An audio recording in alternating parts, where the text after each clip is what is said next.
And unfortunately, it catches on its Johnson. If he's plank of the week, he's got a sizable plank. That's a whole different show. Plank of the week, Fridays at 7 on Talk.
Across the UK, on DAB+, on your smart speaker, on your smart TV, and on your side.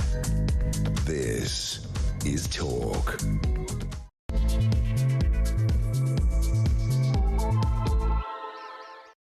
Hello, very good morning to you just after 6 o'clock on Sunday, April the 22nd. I'm David Bull. This is Weekend Breakfast. Thanks very much for your company. This morning, the sun beginning to rise above the horizon here in central London. Looks like it's going to be a great day, actually. Anyway, great news for you this morning. It's National Little Pampered Dog Day today. Yes, that's right. It's a day to celebrate dog owners who give their dogs exceptional care and treat their dog like a god. Who let the dogs out? Now, controversially, it's also World Tapir Day, or Tapir Day, depending on how you want to say it. It's a day that celebrates the large herbivorous mammal. Now, a tapir is similar is similar to a pig in terms of its shape, with a short, prehensile nose trunk. They have existed almost as long as me. Yes, 55 million years. Oh, look at that. 55 million years he's been around. Also today, as I mentioned, the sun rising over central London. It is, of course, the London Marathon today. Over 56,000 people are running in the world's largest one-day fundraising event. Yes, and since 1981, it's raised a staggering £1.3 billion for charity. So if you are taking part in the London Marathon this morning, a very, very best of British to you. 27.2 miles, extraordinary feat, and well done just for taking part. The London Marathon, that's taking place today.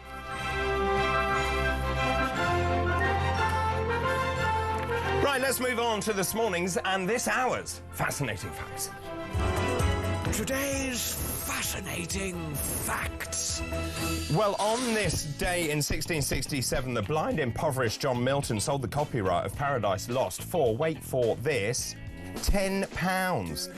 On this day in 1749, the first official performance of Handel's music for the Royal Fireworks in Green Park in London took place. Now, it actually finished early due to the outbreak of fire, but Handel stuck to his conducting whilst the audience ran for their lives.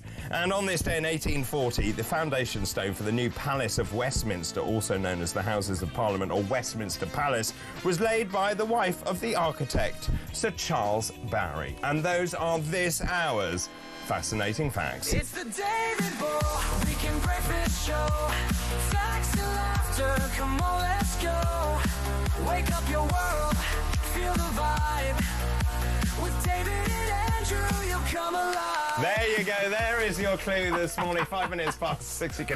You can hear the cackling going on over the other side of the studio. 5 minutes past 6 on Sunday, April the 27th. And that brings me very nicely to introduce my friend for this morning, Andrew Eborn, barrister extraordinaire, broadcaster. For this morning? No. Well, thanks. There's me thinking we had something special. There's me building it as the reunion. But for this morning, a couple of hours. You could be my friend this morning. Oh, such a task. But this afternoon, absolutely. It's always by the evening, I love it. And you come dressed as a deck chair, which is what I love. Yes. Spring is here. It's going to be a swelter, isn't it? And you come dressed as what? I come dressed as leftover from Easter with my foxes but and you chickens. see, I also see that you don't possess suit trousers. Well, I have no trousers at all on. That's the joy of working in this studio. What fun we have. Well, it's a bit like Dean, the producer. He doesn't wear trousers. Doesn't wear anything, does he, Dean? It's always a thing. Well, yes. I don't know what's going on. I think I'm surrounded by children. Thank you, Dave. For that. Yes, children in shorts. Everyone is wearing shorts. Now,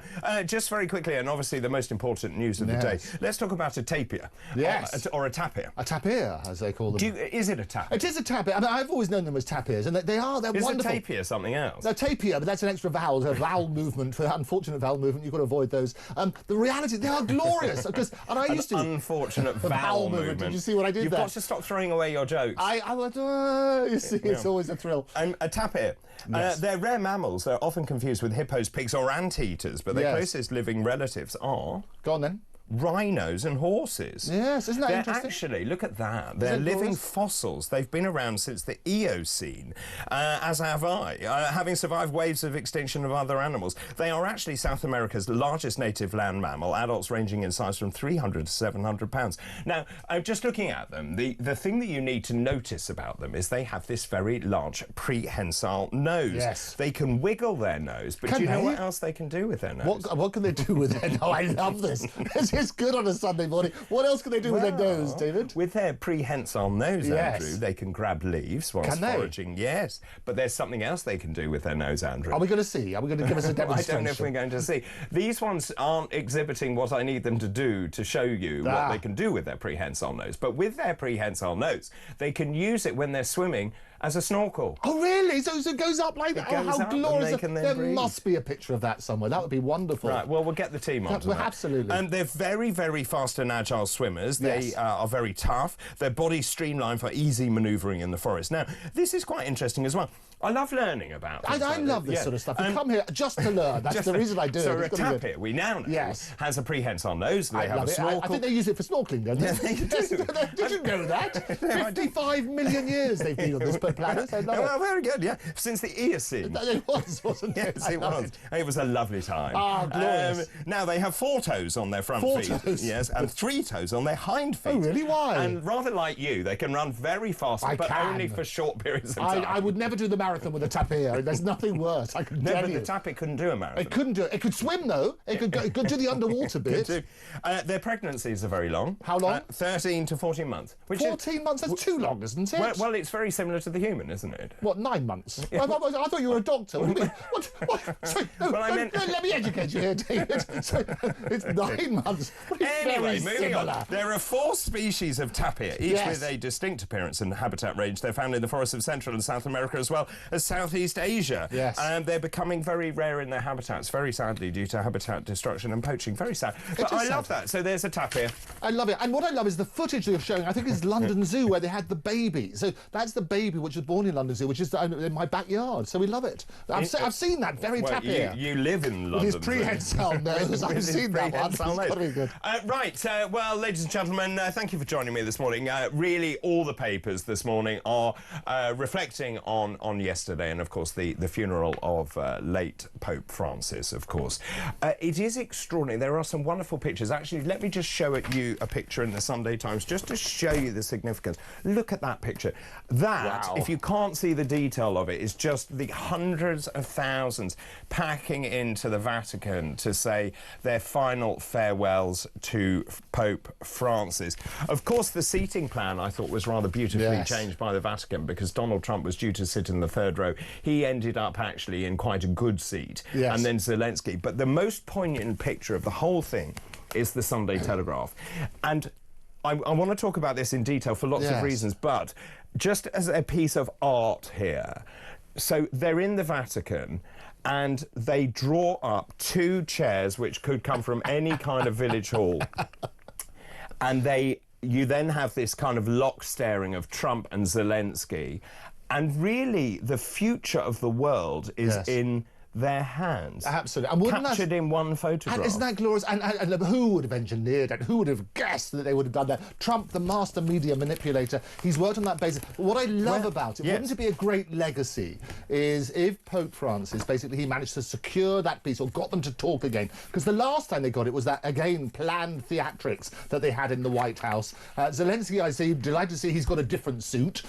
So he has got a more respectful suit. He did wear a black suit, no tie. Yeah, no, but it was more respectful. It was more respectful. And they had a big pop at him last time, you remember, in the White House about what he was wearing. Don't you own the suit when he went there? So he did, and I thought that was a bit more respectful. Although people always forget that Winston Churchill used to have what he called the siren suit. Do you remember that? It was like a big boiler suit, which he had, I think, made in Savile Row. Yes. And nobody ever referenced that. So to Zelensky's credit, that's what they should I think the point people have made about Zelensky is we understand that you're in combat fatigues the whole time, but not when you're on the world stage. I think that's right. And I think that is right too. Now, the interesting thing, when you read the copy here, the headline this morning, though, has taken this story on a bit more. Yes. Trump turns against Putin. Now, the one thing we do know about Donald Trump is he changes his mind the whole time. And, of course, yesterday I was saying, he was saying to Putin, saying to Zelensky, it's take it or leave it, this is the deal, that essentially you're not going to get Crimea back. Sort of way, absolutely, that's what he did. Very much so. And, you keep all the territory north of the Dnipro River, we keep Zaporizhzhia, the power station. But today the story has moved on because Donald Trump turned on Vladimir Putin after holding these one-to-one talks with Zelensky at the St. Peter's Basilica at the funeral yesterday. Now, this is interesting. He accuses the Russian president of stringing him along in negotiations to end the war in Ukraine, so kind of finally catching up to where the rest of us think we are, and warned he is prepared to hit Moscow with fresh sanctions. Trump said there was no reason for Putin to be shooting missiles into civilian areas, cities and towns over the last few days. And he then says, and this is quite telling, this is on Truth Social, which he's very good at it is very good, speaking on. It makes me think that maybe he doesn't want to stop the war. He's just tapping me along and he has to be dealt with differently. Through banking or maybe secondary sanctions, too many people are dying. That is a volte-face. Well, I'll tell you what it is. He's a master media manipulator. What Trump does... and I've said this beforehand, Trump wants to have the Nobel Peace Prize. That's what he wants. So he's got to get these wars finished. By day 100 of his presidency. Exactly. So you've got to work on that sort of principle, though he's a bit late for that. The reality is this. He does these things. It was planned theatrics with Zelensky in the White House. And what he was doing, he was appealing to his electorate in America because they had problems at home and were giving all this money to Ukraine, so I'm going to bully this guy. He comes in with a suit and with all those planned theatrics there. He's doing the same with Putin. So what he's doing, he's getting the media on that sort of side. So he gave Putin the opportunity to say, hang about, I'm going to beat up Zelensky in the press so that you come to the table. He will drive it. He's using the media in that sort of way to drive the narrative. He's basically trying to broker peace, and I think he will succeed. I do too. What is also interesting about this is the change in tone from Zelensky. Yes. So Zelensky also thanked Trump. Now, do you remember back in the White House, of course, there was a lot of criticism about that he hadn't shown gratitude. Yep. And I get the sense that that is also right, because Zelensky has gone around the world asking countries to help him, which they have done. And, of course, I don't think thanks has been particularly forthcoming. No. Anyway, Zelensky described their conversation as potentially historic and very symbolic. Now, the White House has also said the 15-minute meeting was very productive, and that, I think, is sort of speaks tomes about where that meeting went. Now, if we move then to the front page of the Times, the Sunday Times, I showed you that, and the Observer this morning also, the Pope's last act. The solemnity of being in a church, and this is actually referenced in a rather brilliant article by Tim Stanley, who I like, in The Telegraph.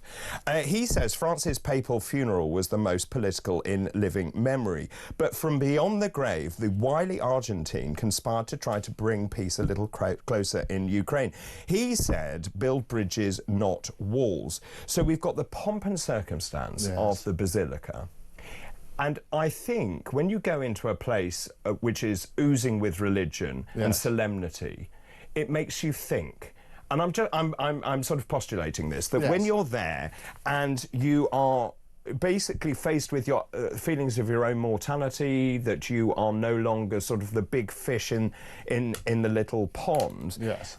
Then they draw up these two chairs in this extraordinary cathedral, where actually you are forced to confront the realities of the situation you're facing. It was beautifully staged. I mean, there was no sort of spontaneity about that at all. Trump was there saying, "Nice for all the crowd to come to see me." If you looked at some of the coverage on some of the stations, they kept on focusing on Trump in the front row. There was a lot of that, as opposed to the glorious sea of red and various other colours that they had.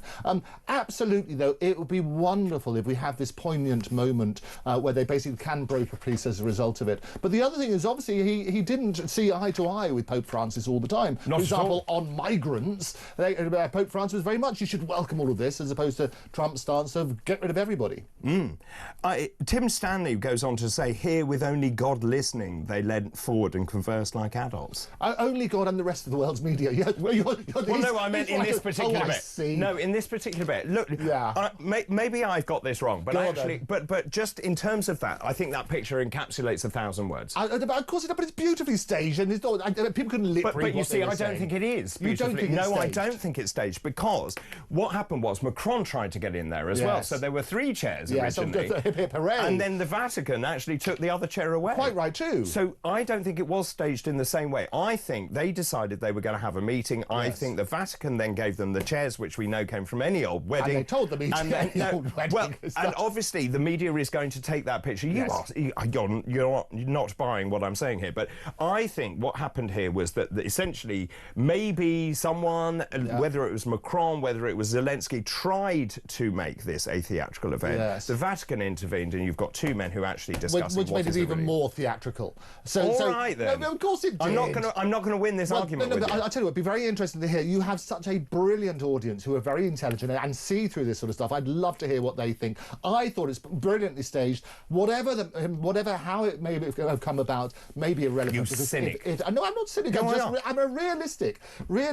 It was beautifully staged, but if it results in peace, that's okay. I would agree with that entirely, but nevertheless, I think the Sunday papers this morning actually do this extraordinary justice. Actually, the Sunday Express, farewell Francis. There, the coffin. It was interesting actually because the Pope Francis said, "I want to break with tradition. I want this to be pared down. I want it to be just a much easier and quieter and more reflective service." It wasn't. Well, it wasn't though, was it? But you basically got cardinals walking from the basilica in the square. We got 130 global delegations, 12 reigning monarchs, priests celebrating rites in bright white orbs, and estimated 140,000 lay nothing people. better than a bright white orb, I can tell you. Well, no, I was going to say it's hardly your closest friends and family, is it? You're absolutely right. You get your invite as well. It was lovely. He was the people's pope, though, and he did pare down during his lifetime. He didn't go round in all these glorious robes all the time. The shoes that he wore were the bright red papal shoes. He wore just plain old sneakers. He lived in that little house on the side, or that little room on the side, not the wonderful palace. So he was the people's pope, and I think looking at that sort of stuff, and you look at his coffin. You know, it's that sort of wooden thing as opposed to something really glorious. Well, it has to be. It does. You're a doctor, you know about these reasons. For the water. Thank you. Yes, well, I wasn't going to do that. People haven't had their cornflakes yet. But the reality is exactly that. So he was the people's pope, and what I love about it is not just Catholics around the world. If you can unite the world on that sort of side, it's glorious. OK, let's talk about dress codes here, because, of course, the dress code that You was... can talk about dress codes with that shirt on? Well, I'm not at a funeral, am okay, I? I see. I did wear a suit yesterday. Oh, well, so did I. Yes, but I chose a blue suit, but only because I happened to be Trump here. had a blue suit Well, on. that's where I'm going with this. So the Vatican was very, very specific. You have to wear black. Yes. That is what the Vatican said. Yes. You also had to wear a black tie. Yes. And you had to have covered shoes. Yes. Right? So Donald Trump then rocks up in a blue suit. Absolutely. With a blue tie. Yes.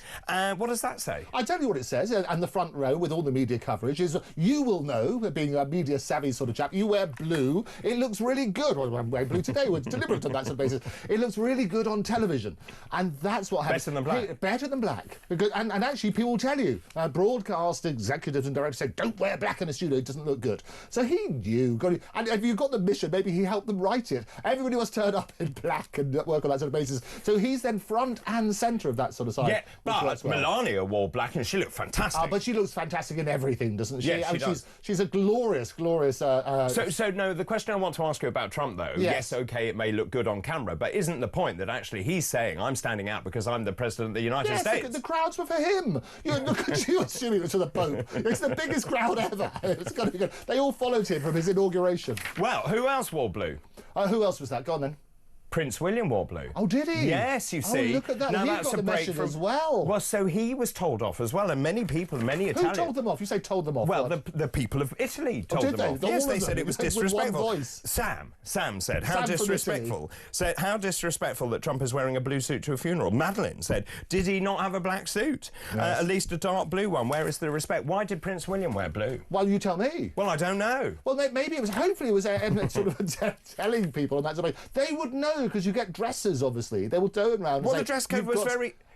It was very, very specific. But probably for the very same reason, that they're media savvy, these people. They're surrounded on that sort of basis. If there's a sea of black and you're wearing a respect... I thought it looked Actually, no, respectful. look. So the Vatican actually said men should wear a dark suit. Now, I don't know, but I don't think blue is a dark suit. Blue, is this dark? That is not a dark suit. This is not dark? This is working. This that's is the a same cheap colour. suit. It's not a cheap suit. £4,000 an inch. It's got to be good. This is a Trump-coloured suit. Right. Blue is good. OK, so there is another moment that we need to reflect on just very quickly, which is the moment where you're invited to share peace or to offer the peace to each other, where you say, peace be with you. The thing in the cuddles. Yes, but Trump didn't know what to do at that particular time. So this is brilliant. This is in the Daily Mail this morning. At one point during the Mass, the congregation were invited to offer each other a sign of peace. This is normal in a traditional worship ceremony. And what you have to do is to shake hands with people. Now, in the funeral service, Trump is standing there, not quite sure what to do. Melania leans in and says 4 words to Trump. Now, obviously, there's lip readers around, and the lip readers said the 4 words were... You should do it. Oh, I suppose you know he's died. No, you should do it. There you go. And now, at that point, and then Trump then turns round and then offers the sign of peace. And then, look, he doesn't really know what to do at this point. So here we are. Look, video. Look, Look watch, at you see. So Donald Trump offers the sign of peace. She then says, you should do it. You should do it. So and then he goes, all right, who do I grab first? Yes, exactly. So who's going to grab? Well, I think he then grabs the King of Spain. The King of Spain is good? Yes. Well, they're close. I mean, he's not going to... Yeah, and then he goes, right, I'm not sure who you are. And then Macron, but wait for this. Yes, and then Macron won't let go. Yes, of course. I want to be in that party. The sign of peace when I sit down with Zelensky. That's what he wants as a sign of peace. Well, that's right. And so he then rocks up to the meeting with the 3rd chair, and then the Vatican removed the chair. Spare wheel. But honestly, just watching all of this, you can read an awful lot into the body language experts will be having a field day, bursting a blood vessel with that sort of stuff. But the sign of peace is one of the most glorious bits in the thing. The other thing I found amazing during the service was the communion. I was wondering how they were going to do the 400,000 people getting the wine and the... There you go. But they had thousands of priests came out of nowhere. Of course. With all this sort of stuff. And it was Did you think the wine was going to be in like a fire truck? I hose them all down. You're so disrespectful. Well, I know it. I mean, but also, did they take the bread and then put it in the wine? I saw some of them did. Yes, because that speeds it up. Some of them helps themselves and things like that. And some of them...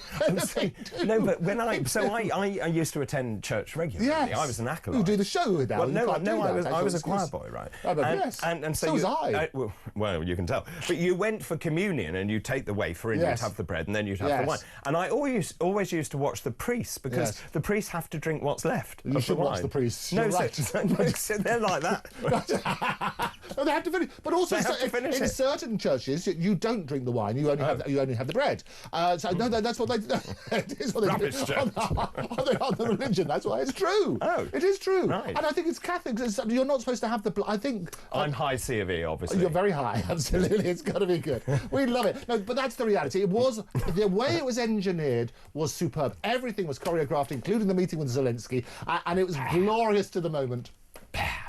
Good morning, says Jane. Good morning, David, or as I like to call you, Dandrew. Oh, Oh, look at you, I feel Andrew. so awake with you two. I don't care what the president does, as long as he puts an end to this awful war. I agree, and puts Putin back in his box. Keep all your messages coming in, please. After the break, I want to start talking about Kemi Badenoch. She says Starmer is a coward with no moral core. Meanwhile, Wes Streeting has brutally slammed Kemi and also Nigel Farage, and he demands that the Tories say sorry for how they ran the NHS. Also, we have another high-profile donor defecting to Reform UK. We'll talk all about that after this break. This is Talk. Good morning.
So if you look at the housing companies that are making lots of money, the subcontractors, which are the hotels, then you get the non-governmental organizations that get funding from the government to help the asylum applicants. Then you get those charities across the country that are really sucking off the teat of council taxpayers' money because they're also receiving it. You look into an industry, an asylum industry, that is running roughly around £20 billion a year. So they're both saying the same thing. Now, what the energy sector is right about, and this is a very technical point, is that in the short term, if the international price is still high, even if the government cuts taxes, that profit will simply go back into the pocket of the energy companies rather than back into consumer. What the government is trying to do is persuade us that the greater the use of homegrown renewables,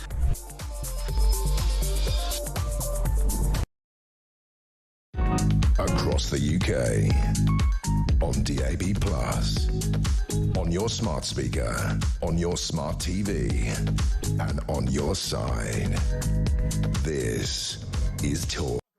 Welcome back. 6:28 on Sunday, April the 27th. I'm joined by Andrew Eborn, who's had far too many Frosties this morning. Lots of messages coming in. Good morning, David. At least Trump wore a suit. This is Lex. Yes. Who does Zelensky actually think he is? For just one day, he could have put a suit on. And, of course, the chair scene was staged. David, don't be so gullible. Every second was planned. Thanks for not reading it out. Well, yeah, I did actually see Alex and Devon. David, this is Sue. Good morning, Sue. Hello, Sue. Your guest is a drama queen and doesn't get the subtlety of what happened. It was not staged. Otherwise, it wouldn't have been so poignant. I agree with you, Sue. You see. Well done, Sue. You're allowed to be wrong. It's okay. No. But Sue's very a drama queen. If it had been staged, yes, it would have been done with more solemnity. It would have been done in a more staged and theatric way. You wouldn't be able to convince people like you and Sue. No, that you have to turn around and say... Sue and I, or Sue and me, are right. Are correct. It would be Sue and you. Sue was good. Sue and Miggy. I love it. No, of course it was staged. You don't get those moments. You don't have an opportunity. Everything is choreographed to the second when you have the world press. You know about television and things like that. You don't have those moments when there's nobody else there I on disagree. that sort of place. Macron didn't get the message. That's why he tried to get in. He tried to be the third wheel. He did try to be the third wheel.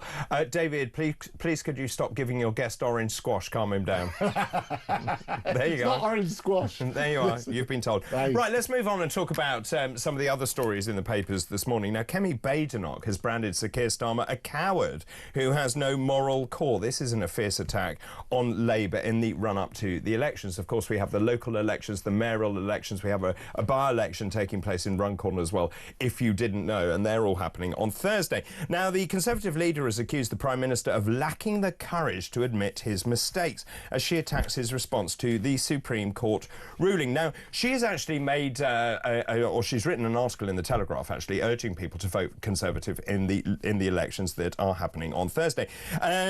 And then Labour has responded to this, saying her deeply personal attack on the Prime Minister is a sign she was flailing and desperately trying to make herself relevant.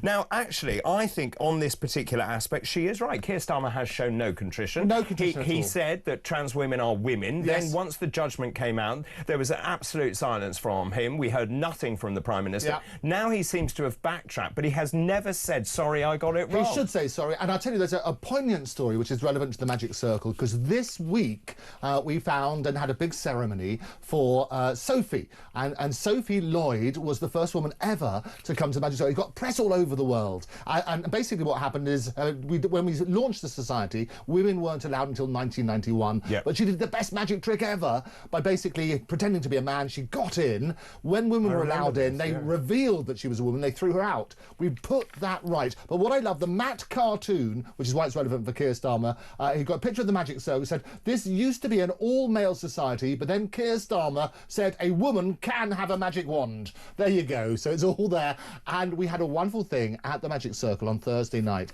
We invited Sophie along and we apologised to her for throwing her out. And so saying sorry is the hardest word in politics. But you see, he should do that. Well, I was going to say, in terms of politics generally, politicians need to learn to say sorry more often, because actually the electorate is very forgiving. Yeah. If you go down a particular pathway with a policy and then you realise the policy isn't working, I think it's okay to say, look, we thought this was the right thing. It turned out not to be. We have now changed course. Yeah, and actually, you would win respect and browning points. And you would. And what I also find strange, David, is why people are so reluctant about U-turns. Because actually a U-turn is good. I thought you always remember Maggie U-turn Thatcher. if you want to. This lady's not returning. Very deep voice for Maggie. Well, but not she that. had quite a deep voice. She did, well, she trained that. She did she? train She did train it, that very rather like staged things in Vaticans. The reality is the reality is this: is that a U-turn is good. You just turn around and say, based on the latest information, this is our view now, and we were wrong beforehand. We're now right.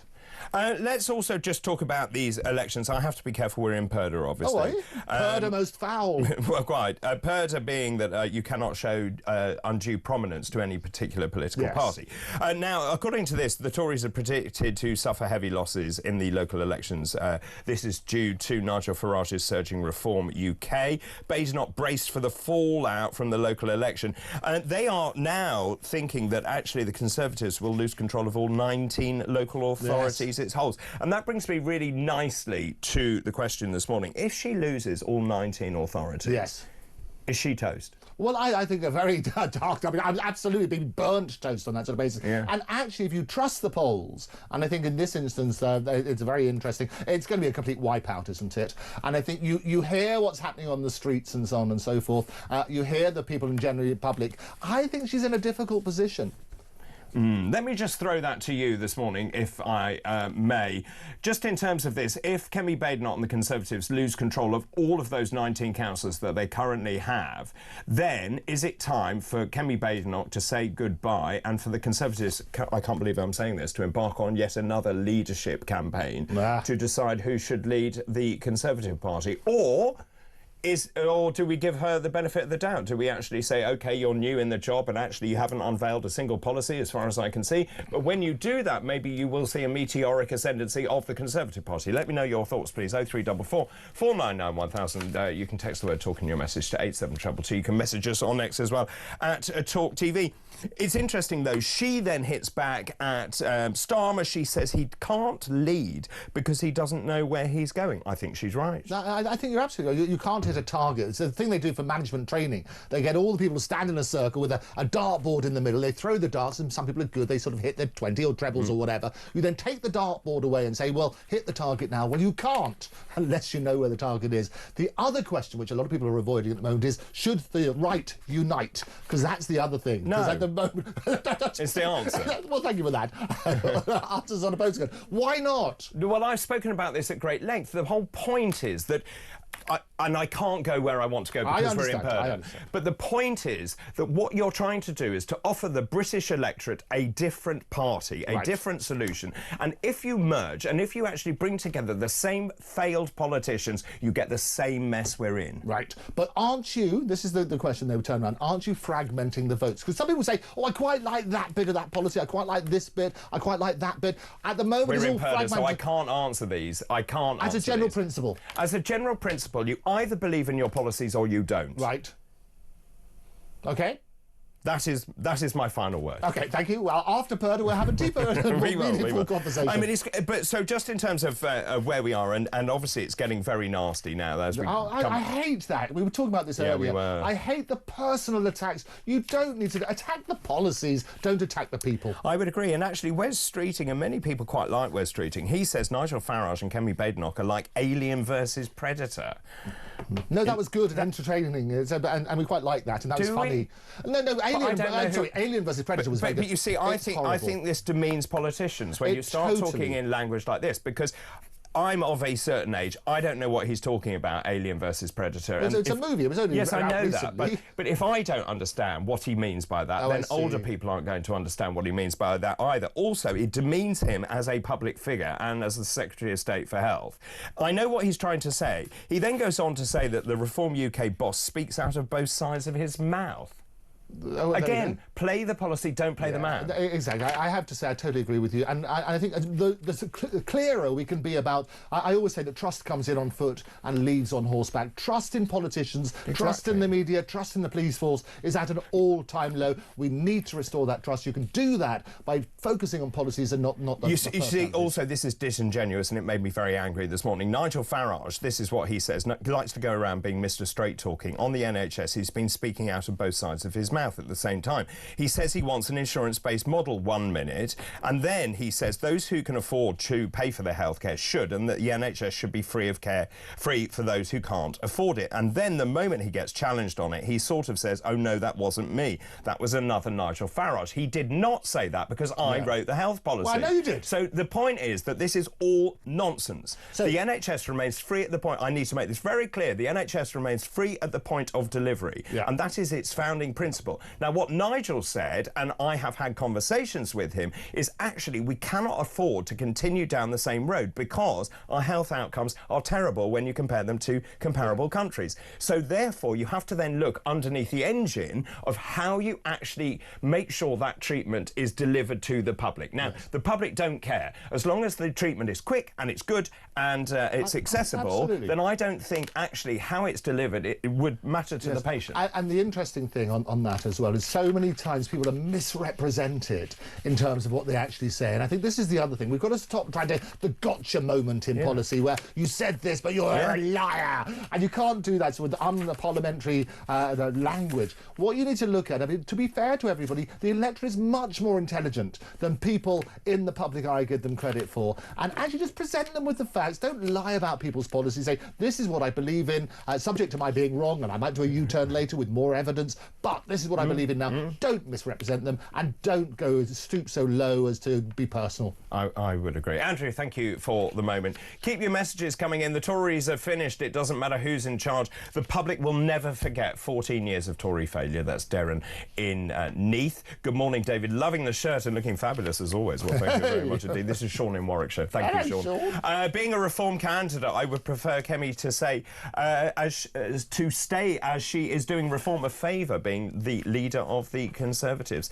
And one more. Jane says, good morning, David. Perhaps Wes Streeting could explain how Wales has a worse health service in Labour-run Wales. Perhaps managers of the NHS should be held to account too. Very good, strong points. Thanks very much. Keep those coming in. So, if the Conservative Party lose control of all 19 councils they currently control, then is it time for Kemi Badenoch to leave as leader of the Conservative Party? 0344 499 1000. Those calls charged at the national rate. We'll continue with more of the top stories after this break. This is Weekend Breakfast. Good morning.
Across the UK, on DAB+, on your smart speaker, on your smart TV, and on your side. This is Talk. Talk 6:41. There's another very interesting story, actually, in the Telegraph today. One of the Conservatives' biggest donors of recent times has defected to Reform UK, pledged £1 million to help Nigel Farage to bring this country back to its glory. This is a chap called Bashim Haidar. He gave the Tories more than $700,000 during Rishi Sunak's premiership, resigned his membership earlier this year, saying the party has lost its way. He says he's convinced that Nigel Farage could become the next UK Prime Minister. He's given the party already $200,000 ahead of next week's local elections. He's believed to be the single biggest donator to the party in the campaign. Now, that's all very interesting. And, Andrew, in many senses, this may well be a real problem. Well, it is a real problem for Kemi Badenoch. If you're being dispassionate and pragmatic, yes, which I am. And she took on quite a poison chalice, I think, to turn the Conservative Party around. I think the electorate was sick and tired of the Conservative Party. It really didn't matter what they did. Yep. And what we do know is actually people didn't actively vote for the Labour Party. They voted against the Conservative Party. It was a negative vote. How would you rate her first 6 months? Well, it's more than that now, isn't it? Well, it's difficult, isn't it? Because you turn, as you say, it's a poison chalice. You'll turn around and say, well, what does she want to try and do? I still go back to the Unite the Right and work on that sort of basis, because she needs to work out, how do you work out what the reasons people didn't vote for them? As you say, and a lot of people were saying that the votes for reform and the phenomenal numbers that they got was a negative vote. It was a vote against Labour and Conservatives. So what she needs to do is say, recognise, in the same way as you talk about being honest and apologising, you say, look, we got it wrong on this, and this. This is what we're doing about it, and have that honest conversation. But isn't the fundamental problem that the Conservative Party is not a single party? It's 6 different parties. Yes. It is also not conservative. We had the highest tax burden that we've seen under a Conservative Party until Labour got in. inflation when they've ideologically gone back to having even higher taxes. So the Conservative Party lost its way. Yes. And if she'd come in and hit the ground running and said, I am going to return to core traditional Conservative principles, I don't think they would have lost A, the support of the donors, or B, the support of some of their members. You're absolutely right. And I think this is what I say about politicians. They're in the business of getting re-elected. Yeah. So what they do, and it's the one word, it's rather like the Fonz on happy days, they can never say sorry on that sort of basis. That dates you. Thank you. No, I've seen repeats on gold. It's got to be good.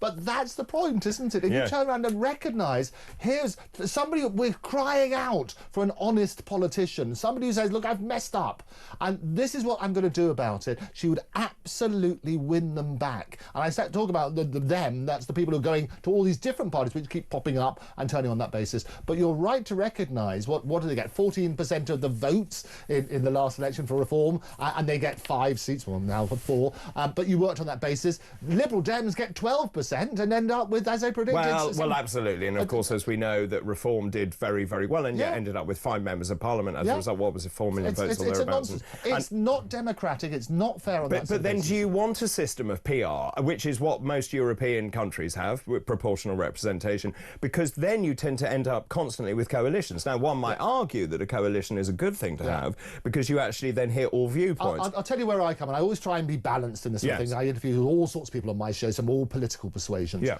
The reality is this, there are certain policies in every party that I support. I quite like that policy from that party. I like that one from there. And I like the idea of getting experts in who turn around and say, OK, someone who Chancellor of the Exchequer's got to know about finance without faking their CVs. We want people in charge of the health service who understand, you know, like you would be perfect as a doctor of whatever. That's very kind. No, it's got to be good. But work on the basis. So having that sort of side is good. The general electorate are torn on this sort of things. Voting on party political lines is difficult and challenging, because you have people who are fragmented. And the reason people can hop from one to the other is precisely that reason. And what I would love to do is find a politician, turn around and say, look, what are the key issues? What are the fundamental rights that people want? What are the fundamental policies? And this is what we're going to do about it. And so is that a long answer to say you want PR? I think it's a long answer to say that I want politicians who reflect the demographic right of people to vote. Let's look at that then. How do you get, if you want the best, say, doctor to go into the health service, and I think that is a great aspiration to have, which is actually someone running the health service who might actually know something about the health service. But then you're going to have to pay them properly to do that. Now, the pay for a backbench MP is £90,000. Now, for most people, that is a lot of money. If you're a minister, it will go up to, what, 125,000 or thereabouts. The Prime Minister, 140,000. So what level of pay would you give, and how do you then attract the best and the brightest into politics? And there is a great, and also there is a great adage, which is actually those people who can do and those who can't go into the Commons. Absolutely, and I'll tell you what, my view on this is very clear, is I believe a fee is a fair exchange of energy. And in the same way, thank you, I see what I did there. That's quite good. Well, no, it's brilliant. What happens, rather like judges are often the best lawyers in the country. What they do, they take about a 90% pay cut to be a judge. Do they? Absolutely, because the best barristers and so on and so forth are earning absolute fortunes. Yes. To become a judge, you then turn around and say, actually, it's about 90% if you have a look at the figures and so on and so forth. Still a lot of money, and so what's going to happen is a lot of people will be attracted to do this, to do the right thing. And if we can attract politicians who can bring their level of expertise for the greater good, that has got to be worthwhile. And they always say, why elect somebody who wants to be a politician? That's the one reason you shouldn't want to do it, because they shouldn't just be about power, they should be about giving back to the people. I mean, look, I've stood in many elections, and it's really hard work. People don't realise, I think, just how much hard work it is. And of course, it means you're giving up all your free time, and then you're canvassing and you're knocking on doors. And your personal life, and all the rubbish that's thrown at politicians. Yeah, and this is the sad thing. Politicians is rather like estate agents. They get a lot Everyone of hates them. But there's a reason for that. And the reason for that is we need to restore trust. And if you can get people who promise, deal with the real issues that this country's facing, work on that sort of basis, recognise the problems, recognise there have been mistakes in the past, apologise for those mistakes and say, this is how I want to take it Do you know forward. what I find really energising from my time on the doorsteps, and particularly recently, is the number of young people who are coming out and actually taking part in politics, because it tends to be in the certainly previously I didn't see this number of young people getting actively involved, and I think they're doing that across the board actually for many parties, saying I'm sick and tired of where we are, we actually need to fight for a better Britain, a fairer Britain, and that gives me great hope. Absolutely, make Britain great again, but also it's about engagement. And so often in elections, that apathy is the winner. People can't be bothered to vote. If it's a bad weather, you have to send the buses out and get people to the voting booths and so on and so forth. The reality is we need to make people engage with politics, show that they can make a difference, and their votes do count. OK, so local elections normally have a very low turnout. Yes. So if you're a betting man... Yes, which I am. What's the turnout going to be for on What was Thursday? it last time? What was it last time? What was it last time for the local Somebody elections? in the gallery will tell us. I would imagine it's below 30%. I was going to say 32% was what I was going to average. OK, so what's the turnout going to be? I'll tell you what, and it will be different. If it's a nice day, and it's predicted to be a nice day, more people will come out. And that sort of base. And if you scare people, so what's your bet? I would say 47% in some places, and down to about 32 in some lower places. Between there. Let me ask the audience, what do you think the turnout will be in the local elections coming up on a Thursday? Also, how do you rate Kemi's first few months as Conservative leader? And I suppose there's another point to this question, which is, do you think that actually that there is kind of this mantra, the Conservative Party and Labour Party have this divine right to rule, that they will always be there? I'm not sure that's true, actually. It's not true. Not true. So the question I have is, do you think the Conservative Party is about to be consigned to the dustbin of history? 0344 499 1000. You can text the word talk in your message to 87222. You can message us on X as well at talkTV. Also, don't forget your voice notes as well. Keep all of those coming in. Also, after the break, I want to talk about some other stories in the papers, particularly this one, which is in the Express, which is an extraordinary story, and I'll tell you more about that after the break. And also the DVLA, by the way, that great organisation, has banned pro-Brexit number plates. That's true. This is Weekend Breakfast.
This is no special pleading of MPs. After all, we've had 2 MPs in recent years actually killed, and many of my female colleagues, particularly female, I regret to say, have had vile trolling online, and many of them death threats as well. So if we want MPs to do the job, I think it's up to the state to provide proper protection. And indeed, we do get a lot of advice on security matters.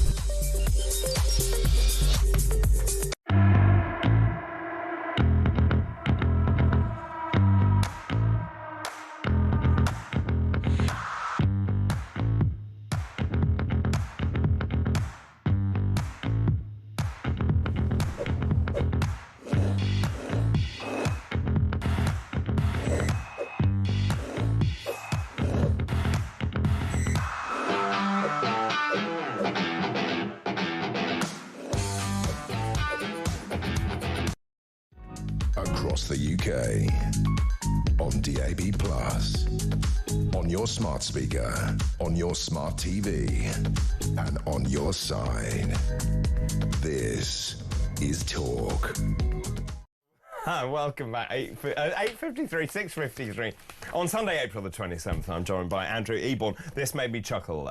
Where was it? Good morning, David. This is Jess. Andrew is rather overexcited this morning. He sounds exactly like Nicholas Parsons, desperately trying to beat the clock on just a minute. I like you.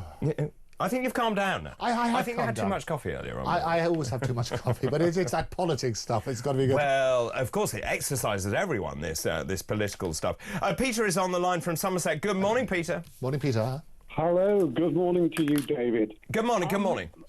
Regarding Ms. Badenoch, yes. She missed a trick from day one. Had she have said from day one, I am determined to remove us from the ECHR. Boom. Life would have been so much simpler for the woman. She's now got all these people. There's one, well, we know who came second. He's desperate to become leader of the Conservative Party. But she missed a trick. And the reason she missed a trick is because the last 5 years, they haven't really been Conservatives, have they? They've been slightly liberal type people, and she missed the biggest trick of her life, and I think she's in trouble. I think after the local elections that are coming. And it's very funny. If you want a snapshot of the United Kingdom, let me tell you a very, very brief story. I work on hospital radio in Bristol. Oh, I was coming out of, good voice for it. I was coming out of the Bristol Royal Infirmary, and there was a lovely lady in reception, and we got talking, and I said to her, I can't quite get your Eastern European accent. Where are you from? And she said, I'm from Sofia in Bulgaria. Oh, yeah. And I said, how long have you been here? She said, 15 years. And I said, can I ask what you do? She said, I'm a paramedic. And of course, I thanked her for her service to the NHS. And then she said, can I ask you a question? And I said, of course you can. She said, what has happened to your beautiful country? Wow. Well, so there we are. I just thought about that for hours, and she said it with such sadness in her voice. And what was your answer? What was your answer to that? Because it's a very good question. Well, my answer was very simple. I said, that is a question that I ask myself every day. And do you know, I think that is the sentiment that is shared by almost everyone in this country. I cannot believe the rapid decline of this country, whether it be societal values, whether it be the way that we interact with each other, whether it's our aspiration, our economic progress, whether it's actually the way we view the future. Sure, absolutely. And, well, if you go into the centre of Bristol on a Saturday afternoon, I've done that. I tell you, it's like walking back from Wembley after the cup final. I have never seen so many people in our country, and everywhere you go, there's queues for everything. And this is the last 5 years I've been going into the Bristol Royal Infirmary for about 9 years now working. And the change is unbelievable. And Bristol bus station is a revelation on a Saturday. Can I just ask you, are you seeing a large number of migrants being housed in Bristol? Yes, we are. Yes, they're all over the city. And Bristol is now in the top 10 of the crime cities of the UK. I know. And I have friends. I live 8 miles out of Bristol in North Somerset. And we're not really touched by anything here. As soon as you drive into the city boundary, the whole thing has changed. And not for the better, I assume. Not for the better. And it just struck me how this lovely lady from Bulgaria, who has given 14 years as a paramedic and still works, and she felt that the country that she now loves has just gone to the dogs. What would you do differently? And do you think Kemi can turn it around? I think she can only turn it around if she has the courage to say they're going to get out of the ECHR. Which we know they won't. We know they won't. And we know they won't. And that was my point at the beginning of our conversation, David. She's absolutely knackered, really. If she's not prepared to do that, pass it over to the gentleman to her right-hand side who is prepared to go down that route. But it's a very sad thing. And anyway, I'm enjoying the programme. Super. And your guest who's with you, I don't know what you're giving him, but he's certainly enjoying himself. Well said, Peter. Really good to talk to you this morning. A very calm, considered call there, Peter in Somerset. It's a really good question. Let me put it to you. What has happened to our beautiful country? 0344 499 1000. You can text the word talk in your message to 87222. You can message us on X as well at talkTV. Andy, good morning to you. David and Andrew, the best double act since Hinge and Bracket. Hey. That's Andy, and you have to be a certain age to know who Hinge and Bracket. Turnout in the elections will be higher than people expect. I know many people who are turning out just to send a message. I agree. He goes to say they're voting Reform UK. Both parties, David, are about to get a bloody nose. It's the start of the fight back for common sense. This is Talk.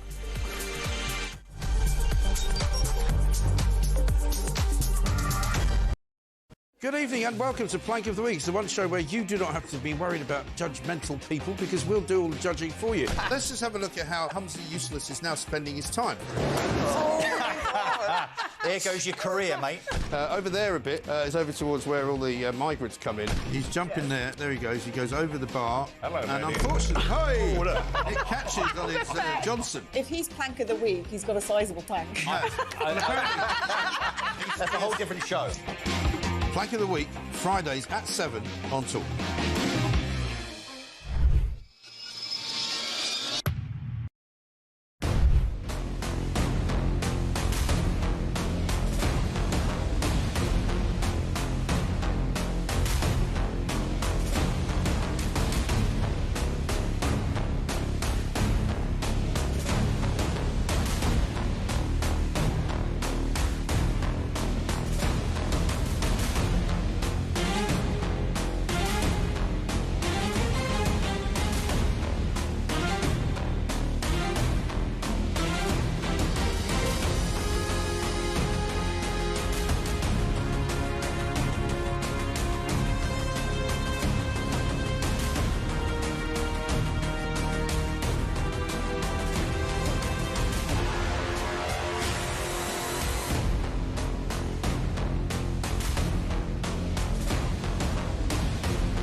Hi, I'm Kevin O'Sullivan, and I've got a message for you. Welcome back to this blockbuster edition of What Just Happened. It really is a good one, I think. It's so funny that people keep calling me Meghan Markle. Across the UK, on DAB+, on your smart speaker, on your smart TV, and on your side. This is Talk.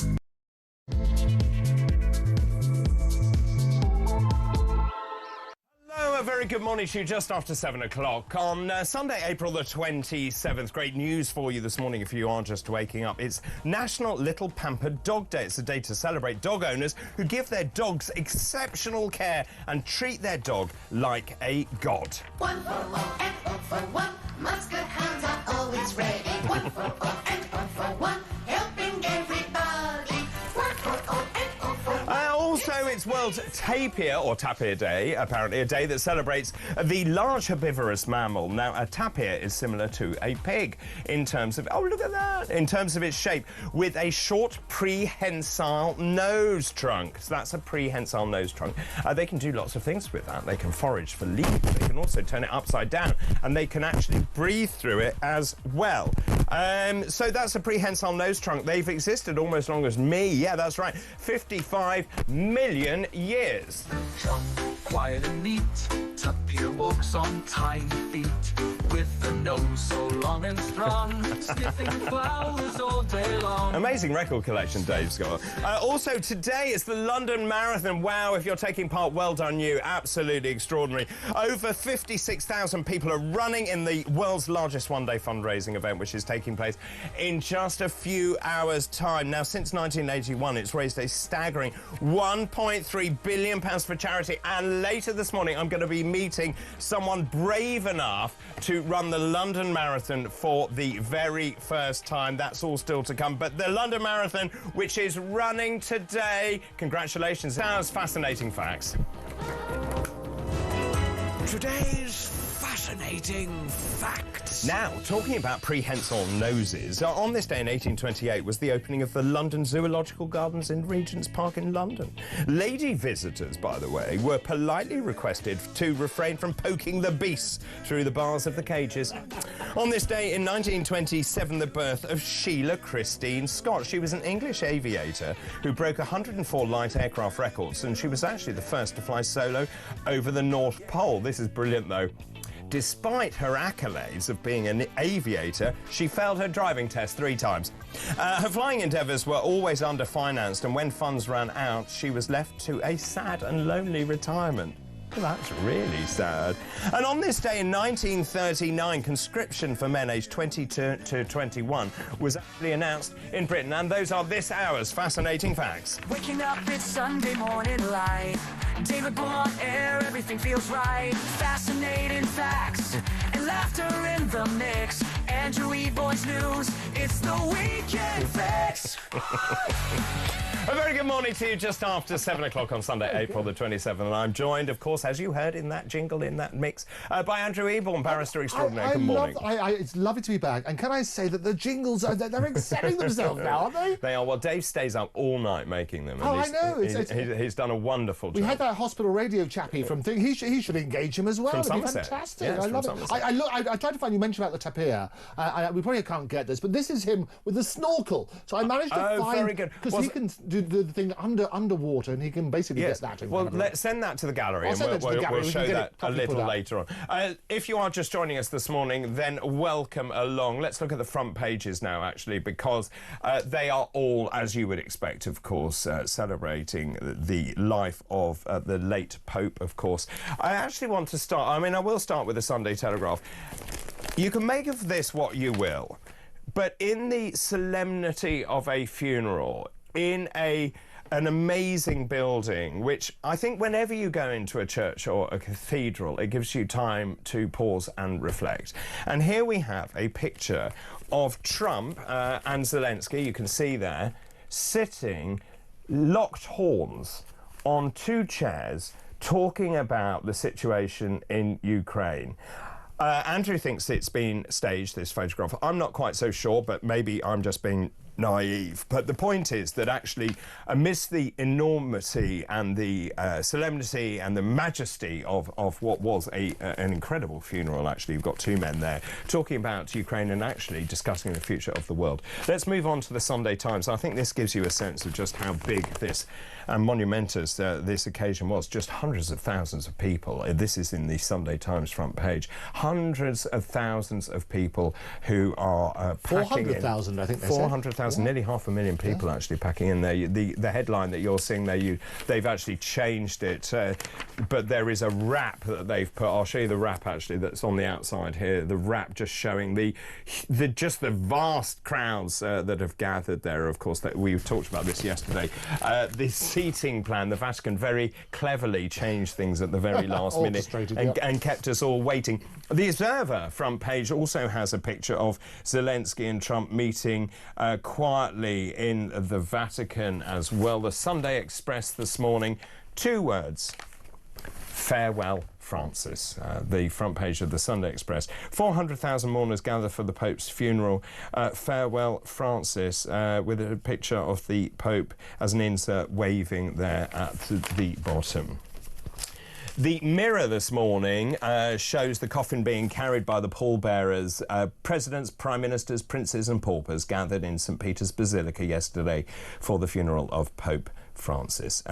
Great headline, actually. Hope amid the tears. Trump and Zelensky in peace talks before the ceremony. So the story we were talking about this morning is actually that Trump seems to have sort of turned his ire onto Putin and just exclaiming that the killing has to stop and that he's deeply unhappy with Putin. Trump has rebuked Putin after his historic meeting with Zelensky. After boarding Air Force One, he posted on his Truth Social website that Moscow's recent barrage of missile and drone attacks on civilian areas in Ukraine makes me think that maybe he doesn't want to stop the war. He's just tapping me along. He has to be dealt with differently through banking or secondary sanctions. Too many people are dying, and he has threatened previously to put secondary tariffs on all oil coming out of Russia.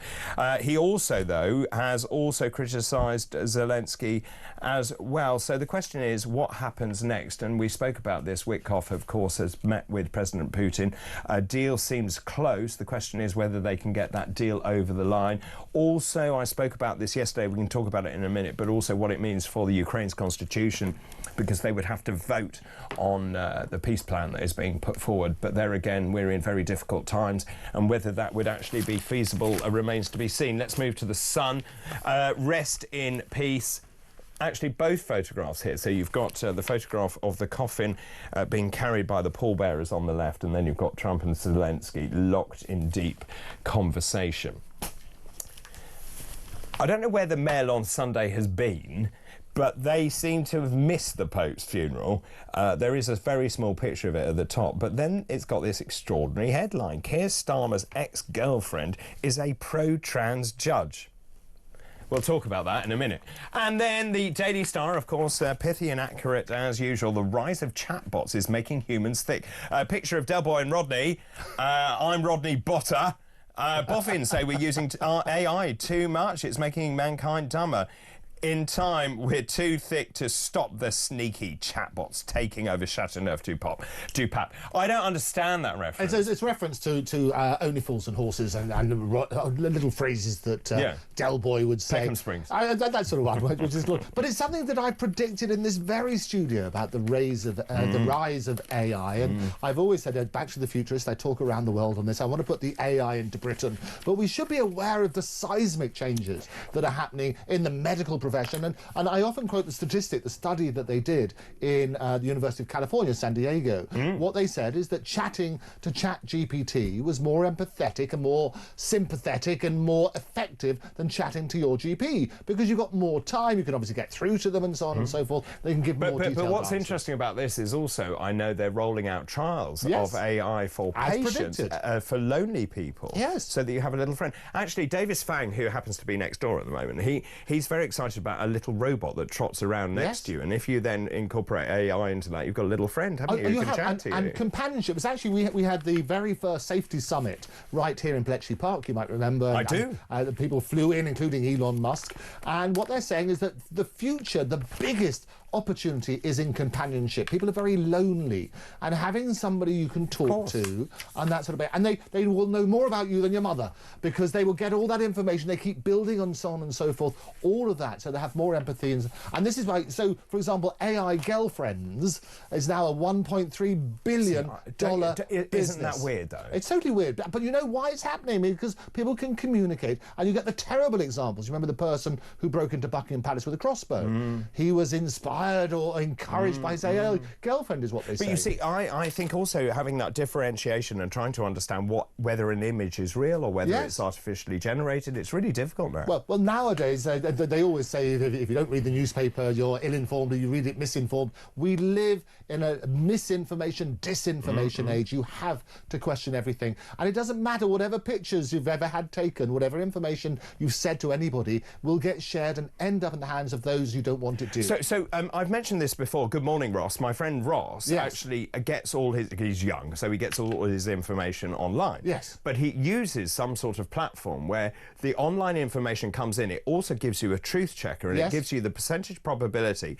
that the article that he's reading, whether it's in the Telegraph or whatever, is factually correct. Yes. That blew my mind. Of course it does. And you have to say who's checking the checkers. Who's checking the checkers? You've got to work on that sort of basis. Grok is very good, for example, the new thing that comes with X. Have you tried it? No, I don't know what it is. Oh, no, well, it's basically like ChatGPT. There's going to be lots of this information. And as I say, it's like eBay is not the only auction tool you're going to have. Google's not the only search engine. People are using Grok more than other things, ChatGPT, and it's getting better and better and better. Interesting. And you're working on that sort of basis, but always question everything. So we talked a lot about the funeral. We'll talk more about that a little later on, and that picture, quite extraordinary, actually. In this section, I like to look back at some of the stories in the week, and I think this is really interesting, actually. Net zero policies harm human lives and undermine health, wealth and opportunity. This is Donald Trump's trade envoy. He told Keir Starmer that. It's something I have been banging on for a very long time. And now suddenly this sort of the quest for net zero at all costs. Ed Miliband pops up all over the place and makes vacuous statements that make no sense whatsoever. Actually, the people suffering are everyone around this country who is paying more and more for their electricity. Do you remember we were told that electricity prices would come down? They haven't come down. Net zero is a mad folly. We're sitting on masses of oil and gas. We need to start fracking. We need cheap energy. And actually, it links back to your AI. If you've got farms of AI, you need power. Oh, you do, absolutely. It's the biggest thing, the biggest consumer of energy. And the other thing that's going to happen, Trump's tariffs, the knock-on effect, is going to set net zero, basically abandon it. You look at tariffs, what is it, 3,251% on solar panels being imported into... From China. Exactly, you look at that sort of stuff. So what's going to happen, the quest for net zero is going to be abandoned on that sort of basis. I know certain parties, we won't go into all the details, I said, look, just abandon it altogether. You'll then have lots of money to spend on other 100%. aspects that need it. 100% right. And it's quite interesting. This is Tommy Joyce, America's Assistant Energy Secretary, told a conference in London.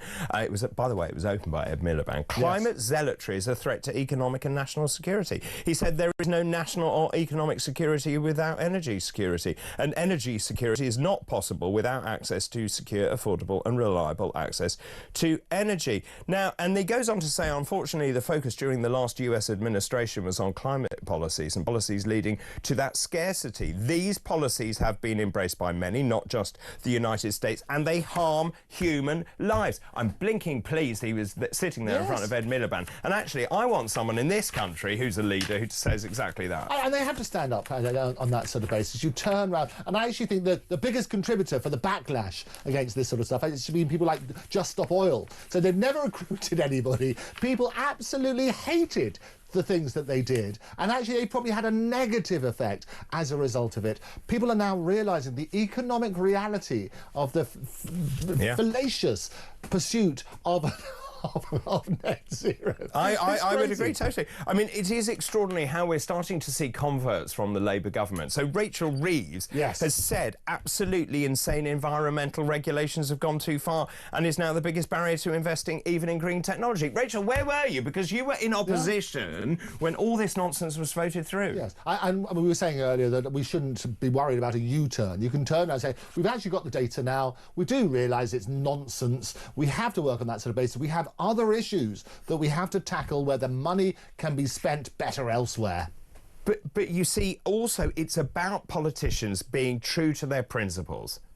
And that's an issue for me, because I think many politicians don't have any principles. Well, I think they pander to the political electorate, don't they? You're turning around on that, which is the mistake. What we want, and as I said this earlier, rather than political parties, you want, here are the policies we stand for, and the general populace we should never dismiss. They're intelligent and so on and so forth. We devalue how intelligent they are. Explain the policy, explain how much it costs to enforce it, explain the net results, and we have to put money here as opposed to there to follow it through, and I can guarantee people would vote on those particular issues. OK, so what do you make of this?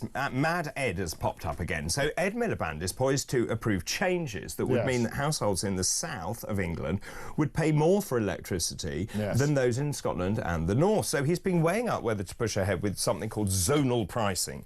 So essentially splitting the power network, the market, into different regions. Now, supporters say that this will cut household electricity bills by reducing the need for grid upgrades. Opponents are saying it's going to create a postcode lottery and deter investment in wind and solar farms.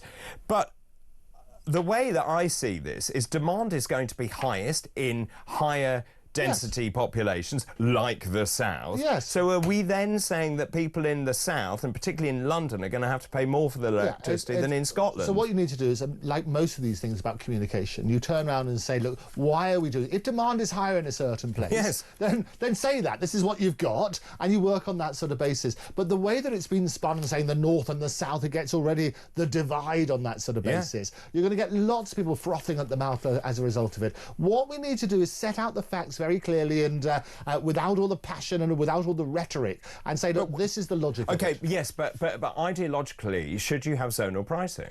I think the reality is, no, you shouldn't. No, I don't think you've got to make sure that, because all that's going to happen, we live in a divided world at the moment. All you're going to do is cause more antagonism between the north-south divide as a result of it. It's extraordinary. Just I watched an interview on Sky News with Ed Miliband. He gave this interview, and his interview was literally torn to shreds. He insisted taxing energy companies at 78% rather than 25%, which is the usual corporation tax, does not drive up prices for consumers. And I've watched this. Well, how does that work? Well, that's what I thought. And he then hit back and said the price of oil and gas, I don't think you understand, it's set on the international market, it's set by the global price. And good for him. Wilfred Frost, who was the presenter, said, I understand that, but you're saying that tax rates don't impact pricing. What Miliband then says, I'm saying that in relation to oil and gas, they don't. Why did prices go through the roof when Russia invaded Ukraine? Our prices went through the roof, even though we imported a very small amount from Russia, because whether the gas is coming from the North Sea or internationally, it was priced on the international market. It is utter nonsense being spouted by Ed Miliband once again. And well done to David's son calling it out. I mean, David Frost. So the reality is exactly that, and you should call it out. And Miliband should turn around and say, hang on, you're right. There's nothing wrong in turning around.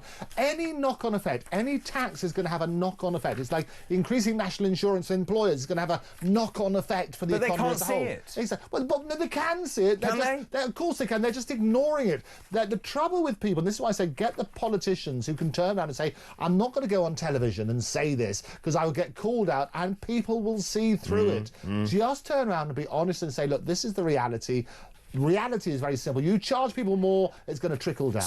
But the elephant in the room here is actually the calculation of the price of energy is wrong, in my humble opinion, because the price of energy is pegged to the price of gas. Now, if we're moving to renewables, then what we're doing is, because we're pegging to the price of gas, the people who've got a windmill, or many windmills, are making a shed ton of money because it's basically pegged to the wrong thing. Yes, absolutely. So again, it's very simple. And as I say, explain that in the beautifully eloquent way you've just explaplained it. You put it there, and people say, hang on, this is nonsense. Of course it's nonsense. And that's but what why is it out. Still pegged to the price of gas? Because if we're now basically got 50% or thereabouts of energy now coming from renewables or nuclear, whatever, why are we pegging to the minority? Exactly. So, and that's exactly right. It's because people try to hide behind it. And so often, if you quiz people about a policy, they don't really understand. I don't think the government understands it. No. It doesn't make sense.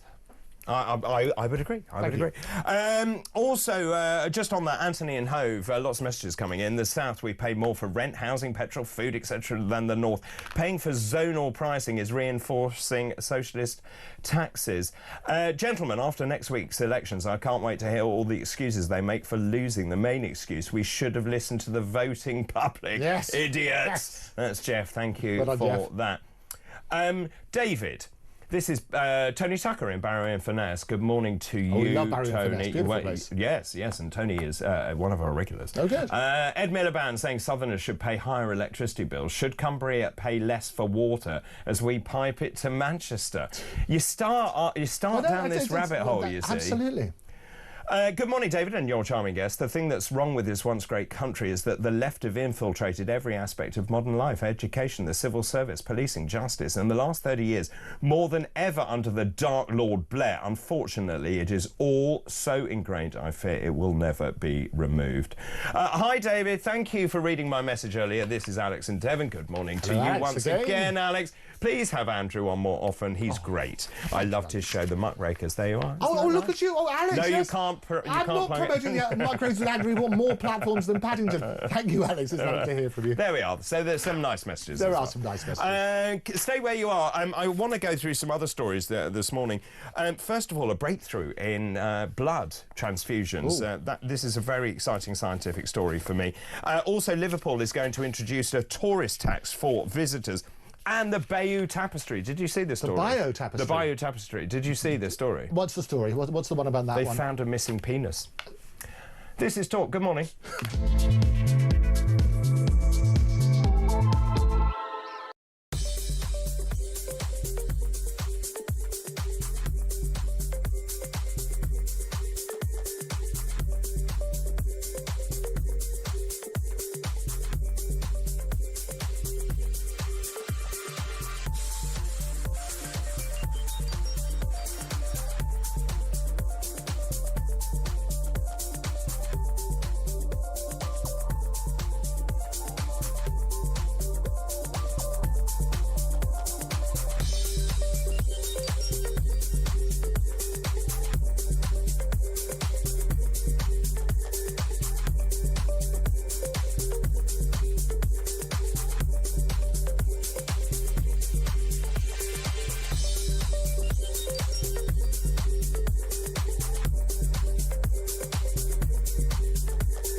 Trump has spoken about this, saying, if Putin doesn't play ball, we are really going to strangle your economy.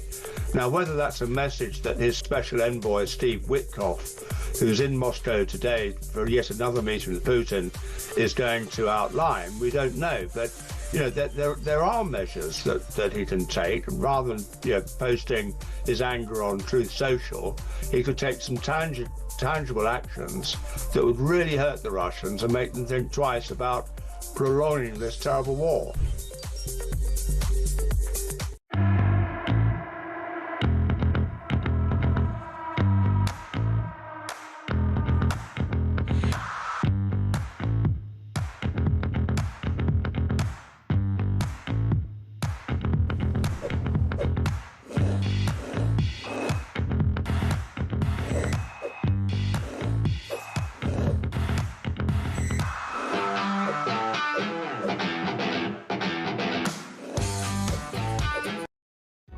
Across the UK, on DAB+, on your smart speaker, on your smart TV, and on your side. This is Talk. Welcome back, 7:26 on Sunday, April the 27th. I'm joined by Andrew Eborn. Now, Andrew, you like science. This is really interesting. The success, this is basically, we have major problems with the blood supply in this country. So, for example, we need more people to donate, particularly from ethnic minorities, for example, for people who are suffering from, say, sickle cell or whatever else. But this is a really interesting story. Unlimited lab-grown blood could soon be a reality. Absolutely. This is blood grown from stem cells. So Professor Dame Angela McLean said Britain may no longer need to rely on blood donations if ongoing testing of synthetic blood proves successful. And in 2022, in January, red blood cells grown in a lab from stem cells, these are what we call pluripotent stem cells, which can differentiate into other cells, were transferred to a patient in a world-first clinical trial. It was led here in the UK by the NHS Blood and Transplant and the University of Bristol. The results expected next year. And this really leads very nicely to you, actually. The government released on Thursday a report highlighting areas in engineering biology where Britain hoped to lead the way, creating successful synthetic blood amongst the top aspirations. So transforming blood cells so that essentially we could then have a factory producing, I assume, O-negative blood, which would then basically be used, and you could upgrade it, or you could print or create as much as you need in times of war or problems or car crashes or terrorist attacks or whatever. That is amazing science. And as you know, I speak around the world as a Back to the Futurist, talking about the seismic advances there are in medicine, in every industry, including through AI. What's going to happen? You might remember pig transplants and different organs and so on and so forth. We had the first transplant of a womb. There will be these seismic advances, and this is brilliant. We're solving diseases, we're curing diseases people never thought possible. The future's looking so bright for medicine and working on that sort of basis. And we punch way above our weight on the stage. The other thing we should be doing, and it's quite controversial about data, but the more information you can serve, if you can get rid of the privacy issues and anonymise some of the data, you can share some of the best learning in the world so that every GP could benefit on that sort of basis. Now, I'm just very mindful of the data that was given away to Chinese companies, for example. So if you give your DNA, I think also with the closure of 23andMe, the DNA profiling company as well, then of course that data is rich in everything. Of course, and of course you need to be very careful who gets hold of that data. Absolutely. Data is the new currency, as I've often said, but you have to, if you can get those safeguards in place, the benefits are tremendous, because you'll share that information, you will cure diseases and so on and so forth as a result of it. Other projects the government has promoted, including using microbes like bacteria, for example, to take sugary waste, raw material waste, and then to make the bacteria convert it into synthetic kerosene for aviation fuel. That's amazing. Also, they believe that the aviation fuel can then be used for hypersonic flight and powering drones. Also, engineering cereal crops, which would then basically attract their own nitrogen, so you don't have to give the crop the nitrogen to create completely biodegradable clothing. Absolutely. And this is why I say you can embrace AI to help with all that, because it can suggest, the way that it does that, it can evaluate all sorts of information and data and suggest solutions to issues. And a lot of that is happening as a result. Liverpool is going to introduce a tourist tax for visitors, which is quite interesting. People staying overnight in Liverpool will have to pay a tourist tax after hoteliers voted in favour of plans to introduce one. This is a ballot by Accommodation BID, representing 83 hotels have found. They voted in support of a £2 city visitor charge. They believe it will raise 9.2 million over 2 years. 6.7 million will go to support the city's visitor economy. They say the levy would turbocharge the city's tourism and visitor economy when it comes into force in June. 59% in favour. We're starting to see this in pretty much almost all cities. I travel a lot. Yeah, you see it in the States a great deal. You do. Virtually everywhere you'll see here's a city tax and here's this sort of tourist tax and so on and so forth. Is it a good idea? Well, it raises a lot of money, but you have to turn around and say, actually, what's happening, the hotel, a number of issues here. Firstly, the hotel industry has been through a terrible time. The reason that they're taking in these migrants is because they're giving 100% occupancy, they're getting all the money in through bad times. And we had a wonder, as you know, I talk on lots of channels on this very station, actually, lots of different shows. We had a brilliant guest on in Tintagel who had a castle, who was offered millions to house lots of migrants. He turned around and said, no, I'm not going to, because it would have a knock-on effect for staff and so on and so forth, as well as other issues. The problem with this, we need to look at the industry as a whole. How's it going to raise money? But it's also how you sell that message. And I think just telling people it's a tourist tax, the very language, is going to put people off. Yes, I would agree. Although £2, you could argue... That's about right. It's about £1.70, or €1.70 when I travel fairly recently to Italy, Venice, all that sort of stuff. Exactly. It's interesting. I think what you have to, though, prove is that actually that £2 goes back into the city, that it actually improves the infrastructure, that you can see discernible change. And what is what we said beforehand. If you're raising money for a cause, you turn around and say, hang about, here's a heart pump or whatever it's going to be, or here's a well in a village somewhere. This is how much it costs. You'll raise more money as a result. You set out the statistics and say, this is what we need. This is how we're going to raise the money. That'll make sense. It's rather like fines, parking fines. It's But sometimes these local councils, it's their biggest money spinner, which is why they work on that sort of basis. Have honesty, have transparency. Sunlight is the best disinfectant. Absolutely. Keep your messages coming in, please. I'm asking also, what do you want the government to give you? I want levelling up with the North, cheaper housing, fuel, food, better roads. Aid, thanks for that. Good morning, Dr. David. Reed Mill abandoned his stupid idea. And where's that gone? It's just disappeared. Good. Oh, I'll have to come back to that one. It just completely disappeared. Great show again, David, especially when you have Andrew Eborn on. You work so well together. Great show today. This is Michelle in Altrincham. Oh, hello, Michelle. Hello, Michelle. It's lovely, it's lively, and I'm loving it. Oh, love, love, love all round. Now, my mum Patricia and I are heading to Runcorn on Wednesday to show our support for reform. It seems there are no local elections happening in the Trafford area. Please say hello to Patricia, my mum. She watches you every weekend. Good morning, Patricia. Morning, Patricia. Lovely to see you this morning, and thanks ever so much for watching and listening this morning. Good morning, David and Andrew. This is Luca here. The issue with politicians is they aren't real people. Not just the current cabinet lacking real-world experience. Us civvies will have no problem saying sorry and change course from experience. Politicians say they made a mistake, they're sorry, and a large portion of the House will start calling for them to resign. Oh, another one. Deanne, great show again, David, especially when you have Andrew Eborn on. You work so well together. Thank you for that. Also, hi, David and Andrew. As someone who lives on the South Coast, I feel we have more than our fair share of immigrants. I feel that the decline of many coastal towns is not talked about enough. That's Claire from sunny Bognor Regis. Oh, that was up the road from where I was in Bracklesham Bay. I grew up on the South Coast. Did you? Yeah, my mother used to have a freeholding with lots of... we had 18 horses and lots of cats and dogs. And you're things very like that. fancy. Well, no, but we like Bognor Regis. I used to work the holiday camps down there. That does not surprise me. I was on stage every night. Were you a blue coat? I had all sorts of colours of Were you a red coat? I did everything from calling the bingo to the competitions to performing on stage virtually every night.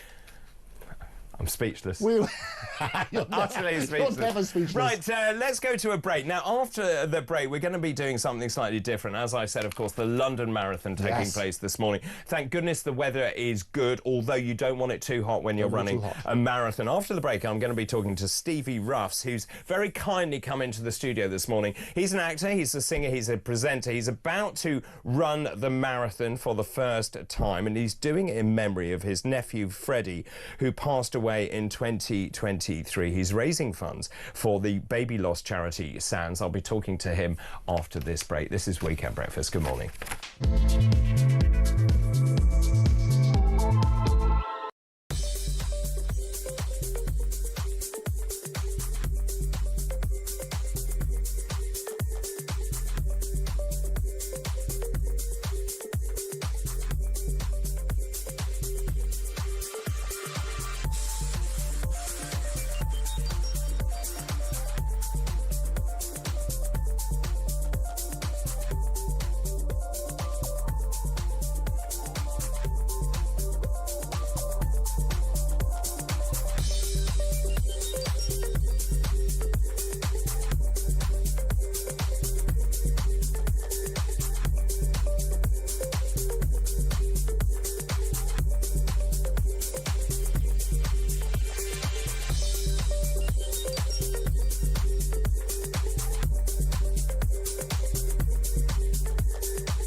Across the UK, on DAB+, on your smart speaker, on your smart TV, and on your side.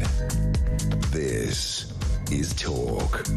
7:37 Sunday, April the 27th. I'm David Bull and this is Weekend Breakfast. I mentioned the Runcorn and Helsby by-election just before the break.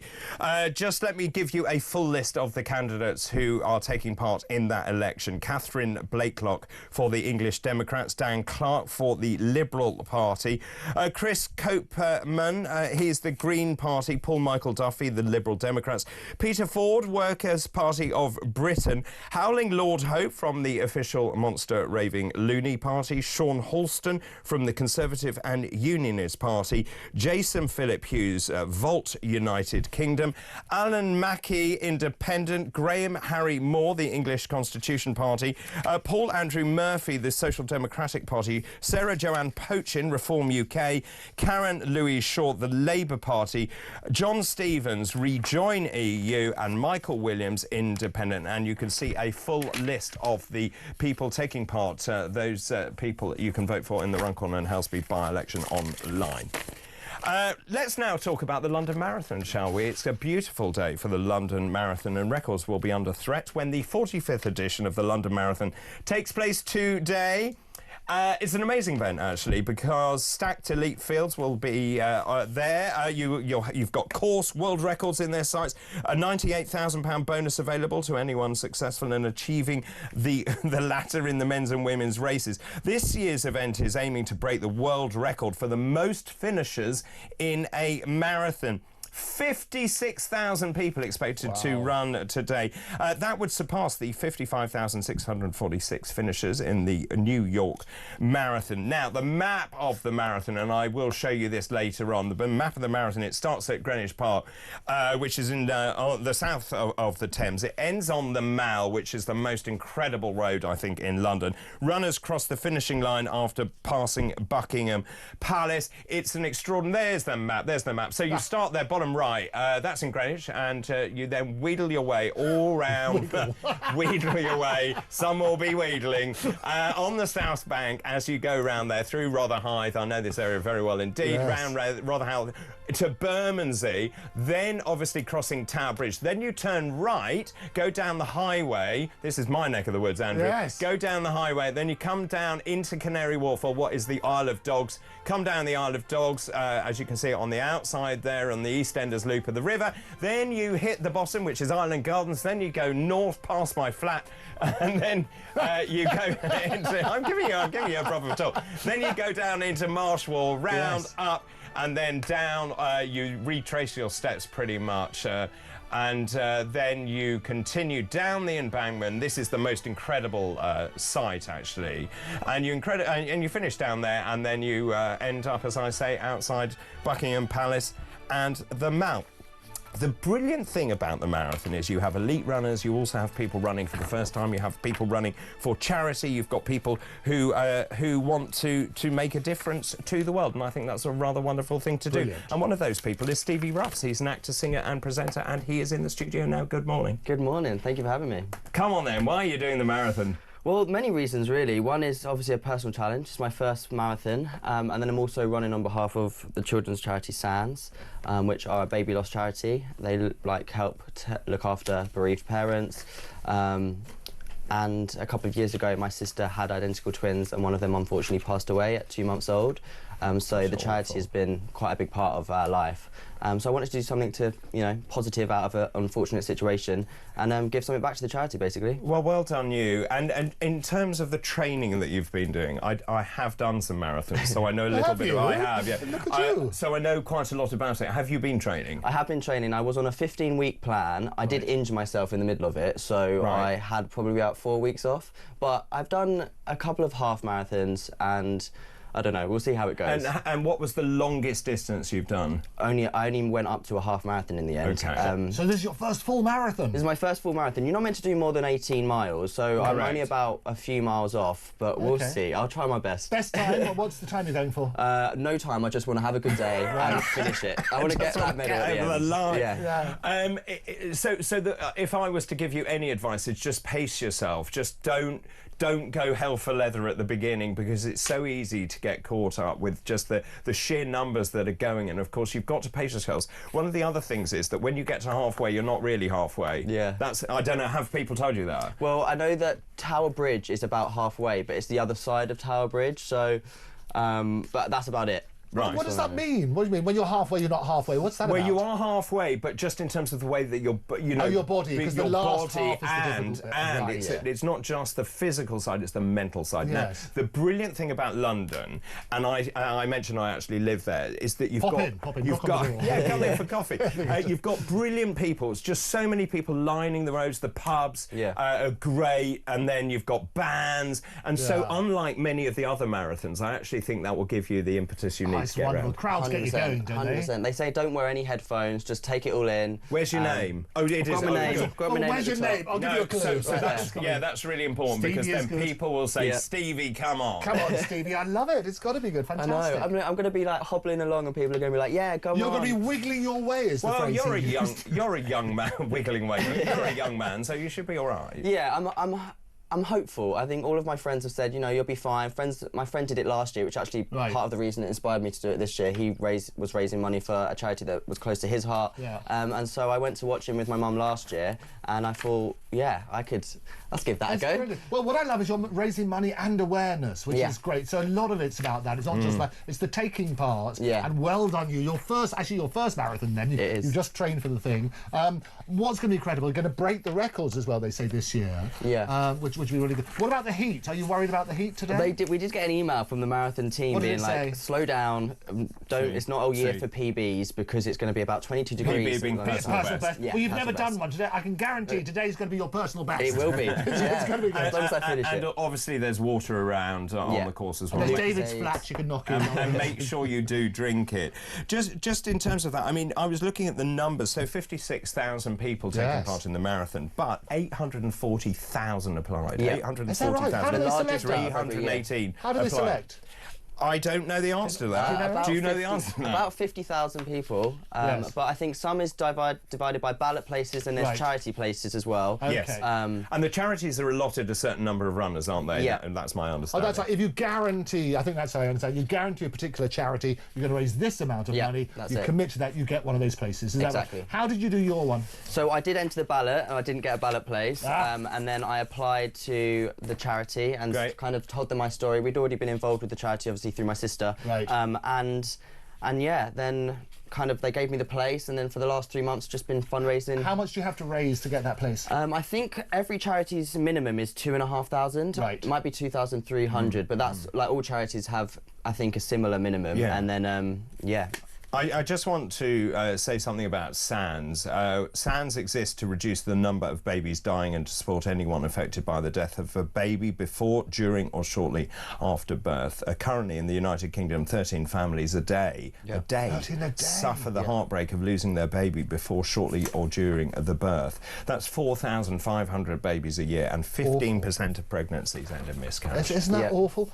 And is it just you running on behalf of I was about to say, are you with a team? So there is a team. There's Team SANS. I think Team there's SANS. Yes, come on. But we're all Who running are they? separately. So they're all people from all across the country running for their angels that they're running on behalf of. Right. People that have been affected by it themselves. Of course. But we're all doing different times. So we'll be wearing these T-shirts, a lot of us, and then at the end we have like a little reception to celebrate everyone's hard work and Where's the hopefully meet reception? people. We've worked hard on this. It's at the end. David's It's at the finish line. Oh, really? Very There good. you go. The one piece of advice I'll give you, which I made a terrible mistake once. Yes. Don't have a hot bath afterwards. You Yeah, need to my have friend said this. A cold one. Cold. A cold bath? Cold bath. So I did this marathon I love in a hot Tresco. bath. Yeah, well, yes, but I did it in Tresco, and you go. It's a very small island. You did it in Tesco's? No, Tresco. Yeah, I always run around Tesco. Don't do that. Anyway, you run 7.5 times round the island, and the first loop I thought, oh, this is easy. By the 7th, it was less easy. Yes. Let me tell you. Anyway, I got into a bath, and because it's hot, all your muscles seize up. I couldn't get out of the bath. Oh, really? And I was like a baby. I had to propel myself onto the Good bath mat, heavens. and I was lying there like this, and until I could eat paracetamol. So you had to have a cold bath. And the other Price advice bar. I'd give you is to remember that halfway is not really halfway. Oh, do be quiet. Someone said that. So friends, so where are you from? So I am from East London. My family's from East London. They live more Essex way now. So my sister lives in So Essex. you can pop home as well. Well, yeah, East London. they're coming down to me today. They, That's good. Yeah. Who are they? Give them a shout out. My mum, my sister. I'll give my nephew Harvey a shout out. Yeah. My mum Wendy, my nan. Your Big up nan's my coming nan. down. Yeah, Oh, my nan's lovely. coming down. And they're all here to support. It's a big day. I mean, is. this is one of the biggest challenges I think I've ever done. Right. Like both mentally and physically. I mean, you know, everyone says how emotional it is. So, especially doing it on something that means so much to me, I think it's going to be an emotional day. I'm sure. We talked about your tattoos earlier because you've only got Yeah. tattoos on the left-hand side of your body. I do. Tell us what the Latin phrase says. It means he conquers who conquers himself. Do you speak Latin? Can you read that? I can. I'm a lawyer. It's Vince. Do you know? Can you... No, don't you? Yeah, absolutely. Vincit qui say He Vincit. can't Yes, speak there we that. go. I can't. You're making it up. I'm You're not making a it- master Matt. I just want to ask you about your background, actually, because Yeah. I mentioned earlier you're an actor, singer, presenter, and events professional. Goodness me, I don't at know what that Oh, means. where did they get this from? No, well, I don't know. But you signed a record deal. I did a few years See? ago. This was a few years ago. I was in music. Obviously, I went to drama school, so I trained Obviously. in everything. Well, Obviously, I went to grammar school. Love it. Do be quiet. I did a bit of everything, and then Yes. just during COVID, I signed a record deal, and then actually. Like coming off that, I released a song that was dedicated to Freddie, my nephew. It was a good. cover of Eva Cassidy's version of Over the Rainbow. Oh, beautiful. So I released that to Which label? Who's it on? So I did that all independently. Right.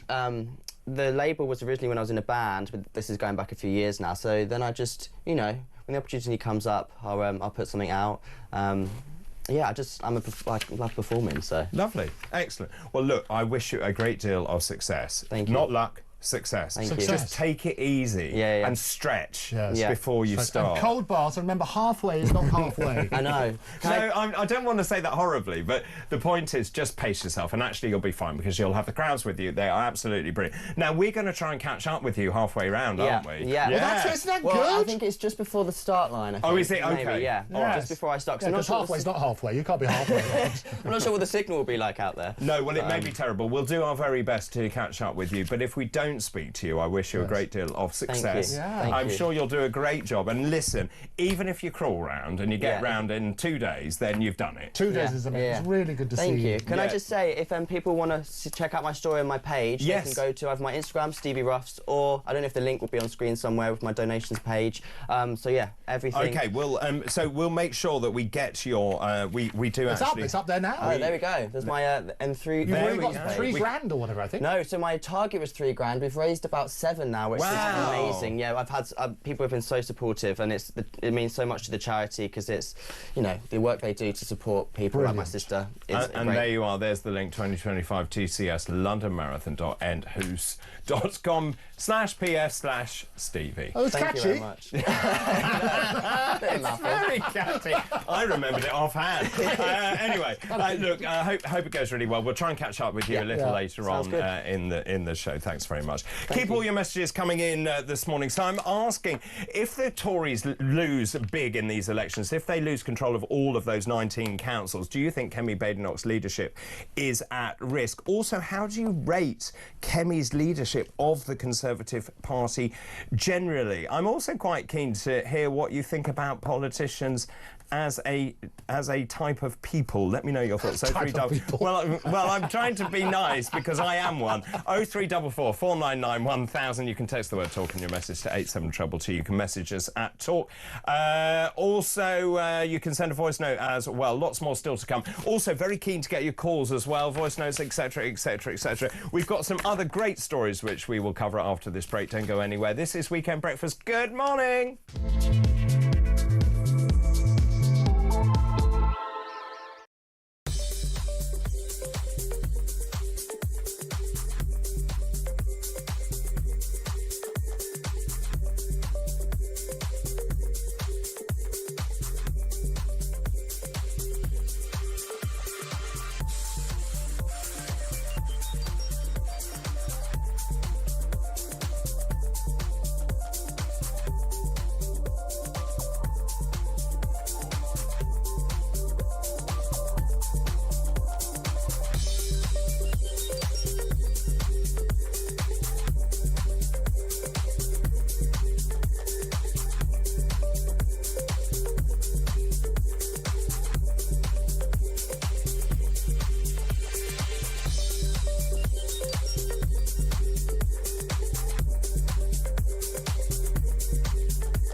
So if you look at the housing companies that are making lots of money, the subcontractors, which are the hotels, then you get the non-governmental organizations that get funding from the government to help the asylum applicants. Then you get those charities across the country that are really sucking off the teat of council taxpayers' money because they're also receiving it. You look into an industry, an asylum industry, that is running roughly around £20 billion a year.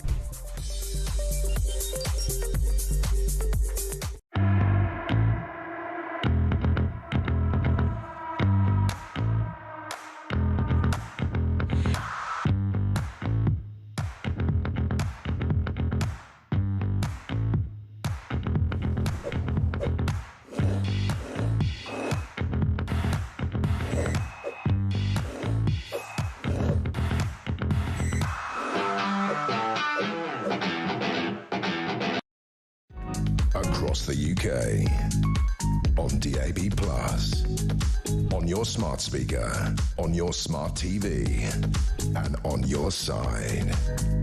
This is Talk.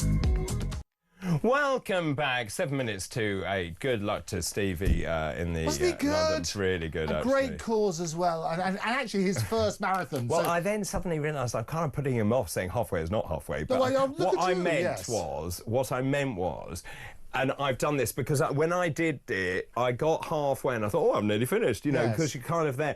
But actually, it's then that your legs start seizing up and bits hurt that you didn't even know you've got and all that kind of stuff. I've also heard you mustn't have a hot bath at the end, and especially not in Tesco's, because there's when did you do it half? Never you mind.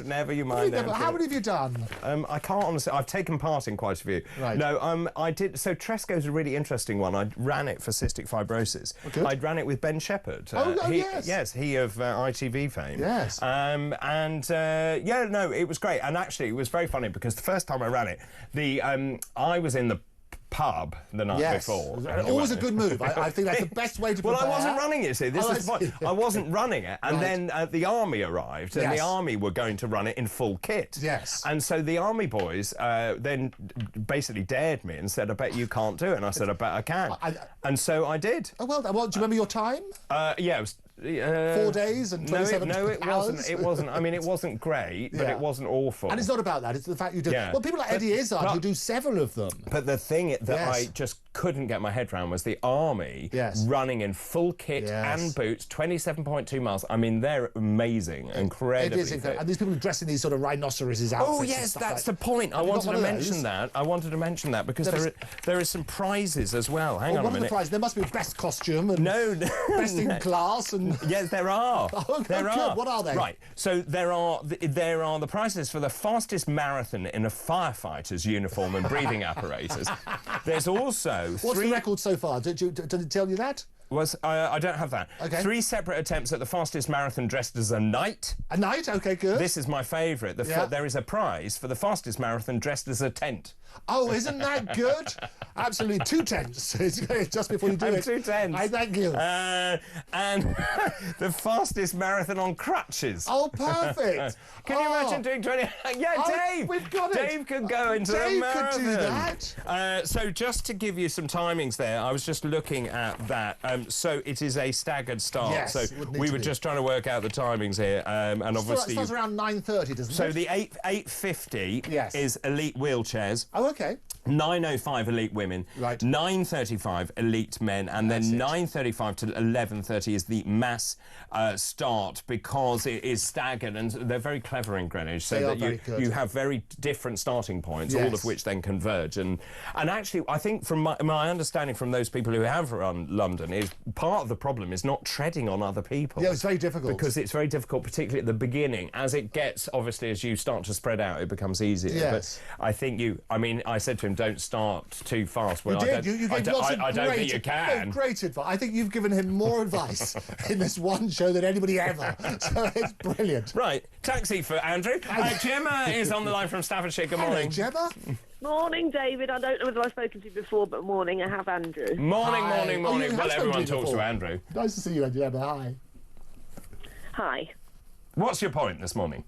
Oh, right. So it's about Kemi Badenoch. Yes. Yeah. So basically, if you ask everybody who's watching and listening, if the Tories lose in the next election, will her job be at risk? Yes. And my answer to that would be slightly, but probably not. Why? Because basically, in my view, anybody that was leading the Tory party, who then stood for election, obviously, would probably be in that position, no matter who they were. Right. I mean, does that make sense to you, David? Not entirely. Okay. So you're saying that essentially she's inherited a very difficult job and that it will take time to turn it around. Yeah, and that nobody else really would be able to do any better. What about at this Jenrick? stage.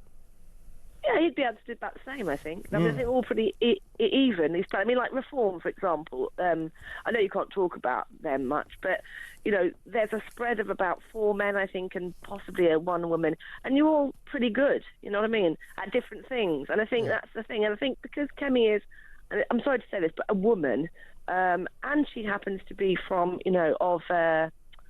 I can't remember how to say it now. A woman of colour. Well, she's a black woman, yeah. I can call it. I mean, that's good, absolutely.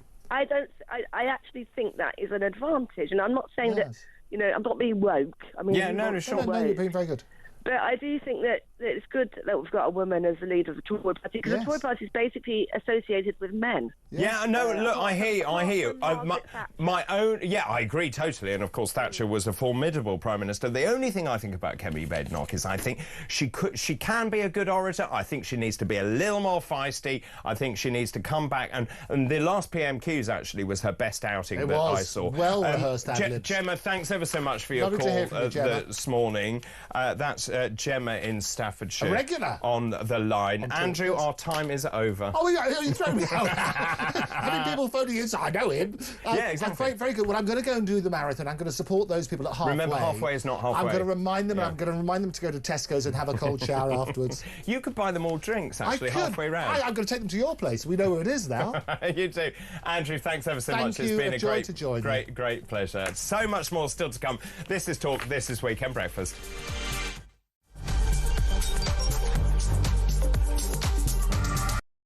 Good evening and welcome to Plank of the Week, the one show where you do not have to be worried about judgmental people because we'll do all the judging for you. Let's just have a look at how Humsy Useless is now spending his time. There goes your career, mate. Over there a bit is over towards where all the migrants come in. He's jumping there. There he goes. He goes over the bar. Hello, and lady. unfortunately, it catches on his Johnson. If he's plank of the week, he's got a sizable plank. And apparently, that's a whole different show. Plank of the Week, Fridays at 7 on Talk.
Hi, I'm Kevin O'Sullivan, and I've got a message for you. Welcome back to this blockbuster edition of What Just Happened. It really is a good one, I think. It's so funny that people keep calling me Meghan Markle. Across the UK, on DAB+, on your smart speaker, on your smart TV, and on your side.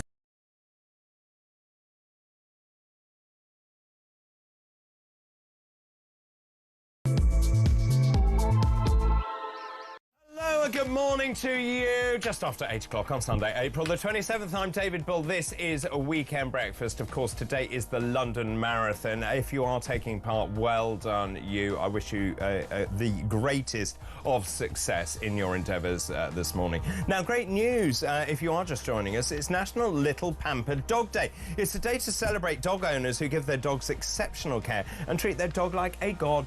You ain't nothing but a hound dog, crying all the time. You ain't nothing but a... Also, it's World Tapir Day. It's a day that celebrates the large herbivorous mammal. Now, a tapir is similar to a pig in terms of its shape, with a short prehensile nose trunk. Now, they've actually existed almost as long as me, 55 million years. With a body like a pig and a nose so long, it's the Malian Tapir. Let's sing along. Tap, Wow. tap, Tapir, so unique and rare. Also, as I said, it's the London Marathon taking place today. 56,000 people are running in the world's largest one-day fundraising event. Since 1981, it's raised a staggering £1.3 billion for charity.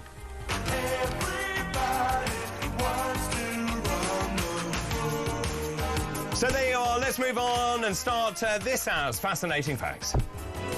Today's fascinating facts. Now, for this hour, gosh, I can smell food that's just wafted in from the gallery. On this on day in 1944, I'll tell you what they're eating in a minute. On this day in 1944 was the birth of a gentleman called Michael Fish. Of course, we all know he's a British meteorologist. He became very infamous in the wake of the Great Storm of 1987.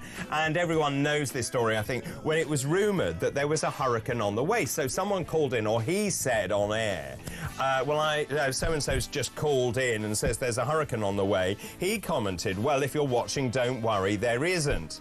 That evening, the worst storm to hit southeast England since 1703 caused record damage and, very sadly, killed 18 people. On this day in 1968, the Abortion Act legalised abortion in Britain when pregnancy could endanger the physical or mental health of a woman or child. And on this day in 1992, the House of Commons elected a woman to the post of Speaker for the first time. She was, of course, Betty Boothroyd, the 62-year-old Labour MP for West Bromwich. And those are this hour's Fascinating Facts. David Bull's breakfast, oh what a treat. Gather around, it can't be beat. Wake up your senses, let's celebrate. Life's flowing, it's never too late. Well, a very good morning to you. Just after 8 o'clock, the sun rising over the towers here in central London. Welcome along if you are just joining us. The papers this morning, if you are just waking up, I mean, there are some amazing photographs from the funeral of the Pope yesterday. Look at this one, the Sunday Times, just the scale of this funeral. 400,000 people packing in to witness that quite extraordinary spectacle. Then a lot of the papers concentrating on this, which is on the front page of the Sunday Telegraph. So they're in the Basilica, all of these dignitaries and world leaders, and of course we've spoken a great deal extensively about Ukraine, which we will do again in a minute. But here's a photograph that I think a picture paints 1,000 words. Donald Trump and Zelensky eyeballing each other, having a private meeting in the Basilica. In fact, what was funny about this was Macron tried to muscle in and pulled up a third chair, from what I understand, and then essentially the chair was taken away by the officials in the Vatican, leaving Zelensky and Trump. It has been described as a very positive meeting. Then the Sunday Express says, "Farewell, Francis," which is a rather lovely headline, I think, and also a rather good image that they have used there. The Observer uses the Zelensky and Trump, the Pope's last act. Now, the reason that they've used that wording is actually, in death, the Pope may have achieved something quite significant, which was to get Trump to sit down with Zelensky once again to talk about how on earth they see a path through this. And of course, what we have heard is that actually the language coming out of the White House seems to have changed dramatically, and Trump very much turning now on to Putin. Donald Trump has turned on Vladimir Putin after holding those one-to-one talks. He accused the Russian president of stringing him along. He says, I may well hit Moscow with fresh sanctions. Trump said there was no reason for Putin to be shooting missiles into civilian areas, cities and towns over the last few days. He then went on, Truth Social, which is this social media app. He said, it makes me think that maybe Putin doesn't want to stop the war, that he's tapping me along. He has to be dealt with differently through banking or secondary sanctions. Too many people are dying. What's interesting about that meeting, though, is that actually it's been described as potentially historic and very symbolic by none other than Zelensky himself. The White House has said the 15-minute meeting was very productive as well, after Zelensky thanked him for those talks. So that's quite interesting. After the meeting, though, the Ukrainian president said that he and Trump had discussed a full and unconditional ceasefire and reliable and lasting peace that will prevent another war from breaking out. He added, we discussed a lot on one-on-one. We're hoping for results on everything that we have covered. So those are the papers, really. Pretty much everything concentrating on the funeral of the Pope. Well, let's now talk and turn our attention to Ukraine. So obviously we've seen Trump and Zelensky meeting there at St. Peter's Basilica, and what looks like very positive discussions and contributions by both men. Joining me now is Keir Giles, who's Chatham House Senior Fellow for Russia and Eurasia Programmes and author of Who Will Defend Europe. Good morning to you. Good morning. It's interesting, this. Firstly, your thoughts, please, if you may, on the funeral and the meeting, the face-to-face, the eyeballing of Trump and Zelensky there. I think this is such a powerful photograph. I wondered also whether being in that calm serenity of the cathedral actually made both men to sit, reflect, to think. Can we draw sort of much or infer much from that meeting? Well, we shouldn't infer too much, but yes, it's certainly a striking image. Some people have compared this to, it looks like Zelensky is taking Trump's confession. But the real thing, of course, is that this is a private conversation. It's not one that's playing out in front of the media, and it hasn't got those toxic interventions from J.D. Vance, which derailed the previous conversation in one-to-one in the Oval Office. So that is likely to be a far more productive conversation than we've seen previously. But of course, this is not the only voice that's in Trump's ear. At the same time, you've got Trump's consigliere, Steve Witkoff, flying back from Moscow with another dose of Russian propaganda to feed in the other ear. So how much of a difference this will actually make remains to be seen. Now, you mentioned that positive language that's come from both sides. Zelensky calling it potentially historic, Trump apparently changing his language yet again about Putin. But we've seen this before, because Zelensky has to be positive about his meetings with Trump. He's discovered what happens if he's anything other than that. And Trump has also sporadically said, well, it's time to put some pressure on Putin, but he always says it briefly. This is now the fourth occasion, but never actually does anything about it. So whether there's any kind of lasting effect is a different question to just the optics of this meeting. Well, I mean, it's a great point. And actually, just in terms of the deal that we believe is on the table, so pretty much Russia keeps control of Crimea, many of those areas it's invaded illegally. The fact is that Ukraine, as my understanding of this deal, is that it keeps everything pretty much north of the Dnipro River. The US also gains here because it gets a minerals deal. It keeps the Zaporizhzhia power plant. Just in terms of this, why would Ukraine actually want to sign up to that deal? Well, we shouldn't fall into the trap of using Trump's language to describe this. It's not a deal because a deal implies some kind of equitable arrangement where it's in the interest of both sides. Yeah. What this is the United States demanding that Ukraine meet Russia's surrender terms, then putting its own demands on top. So yes, the only reason for Ukraine to accept anything like this is if internally Ukraine decides its situation is so desperate that it has to do anything possible to end the fighting, including prejudicing its own future survival. But there's no indication that that's actually the case. So there's no incentive at the moment for Ukraine to play along with this. And indeed, Ukraine's European backers that also see Ukraine's continued survival and not resuming a war as being critical to their own security are not signing up to this plan. And also, Zelensky's made it clear that actually if Russia was to keep Crimea, it would go against the constitution of Ukraine itself. Well, really, that's a detail. It isn't completely true, of course. It is completely true that it would go against the Ukrainian constitution, but more to the point, it would be validating Russia's actions. And that has consequences not just in Europe, but worldwide. Because any large, powerful, aggressive country that wants to take a chunk out of their neighbor would look at this and say, well, we can do that and be rewarded by the United States, but let us keep it. And that, of course, would be massively destabilizing everywhere. So can I just ask you, what is driving Trump here? Is it because he actually wants to see an end to the fighting, or is it because he wants to be recognised posthumously as the man who brought about peace? Or a third option. Now, we've seen for many years now that Trump, whenever given a choice, will do whatever it is that Russia wants or that Putin wants. And here we see those terms that are being suggested by Russia, the outcomes from the war that Russia wants, being more or less exactly what the United States is trying to force on Ukraine. Now, there have been lots of thick books written on exactly why it is that Trump is so beholden to Putin and so determined to push through Russia's policy objectives for the United States. We may simply never know, but we should now just treat it as an established fact that this is what he does at every opportunity. And what do you think?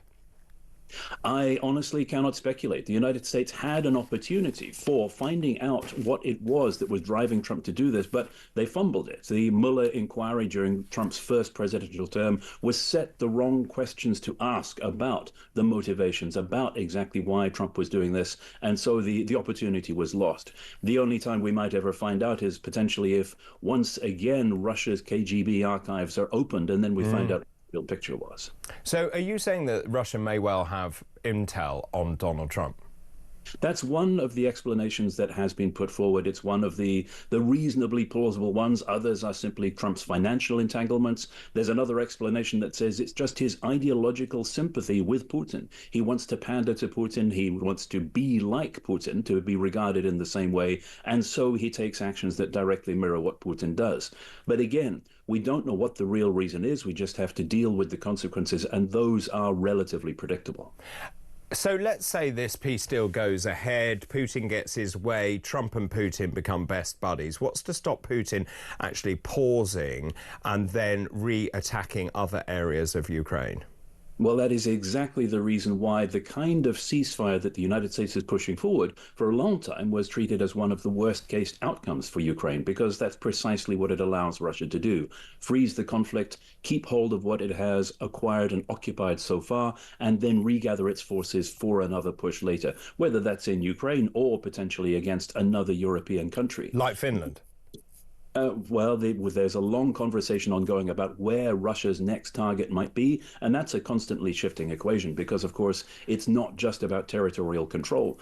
Russia's problem is not Finland. Russia's problem is the international system that keeps all of those countries bordering Russia free and sovereign independent. So they want to target the system, not necessarily an individual place.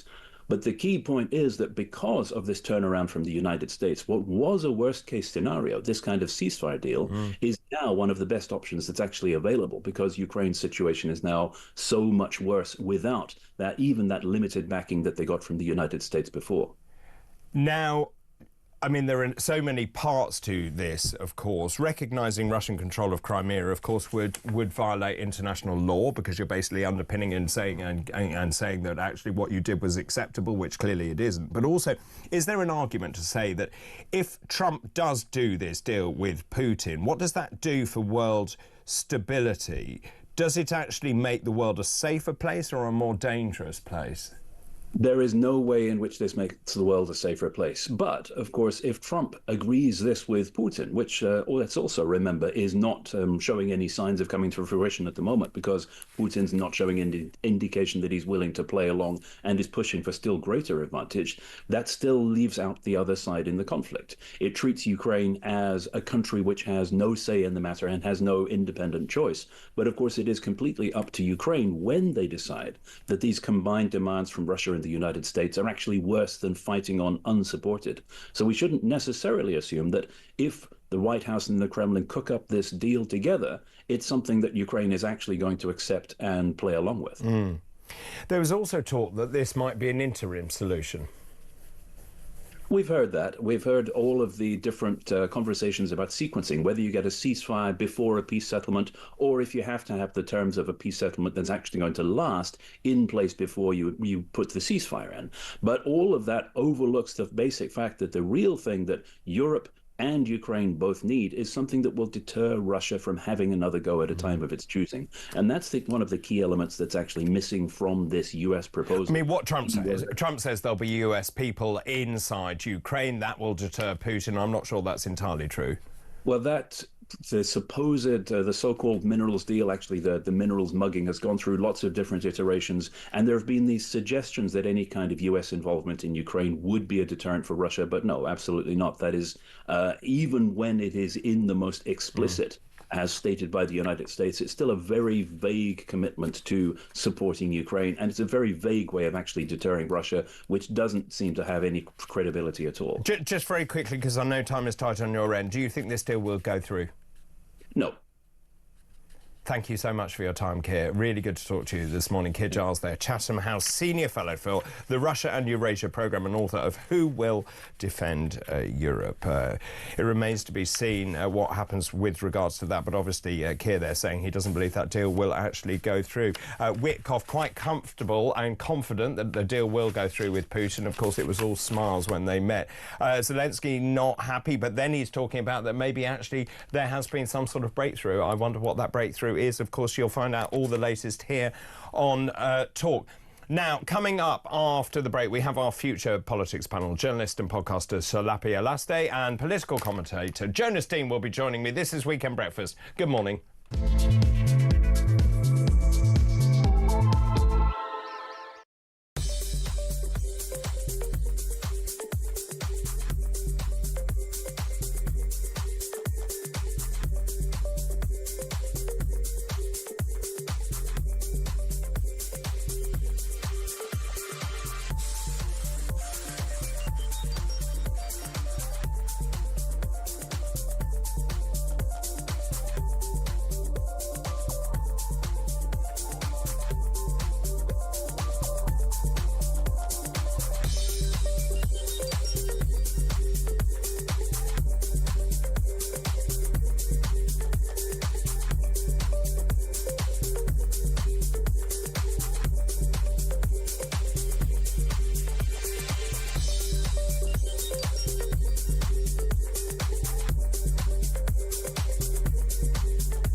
There's been a paucity of legislation which the government is seeking to redress by introducing, is going some way towards parity with motorists. But in my view, there's a crucial piece of the jigsaw missing. And one of the problems is if you video in your car a cyclist cycling dangerously, what do you have? You have a cyclist cycling dangerously. How do you locate that cyclist? Well, you're not going to pull him over. When you have a car driving dangerously, you have a number plate.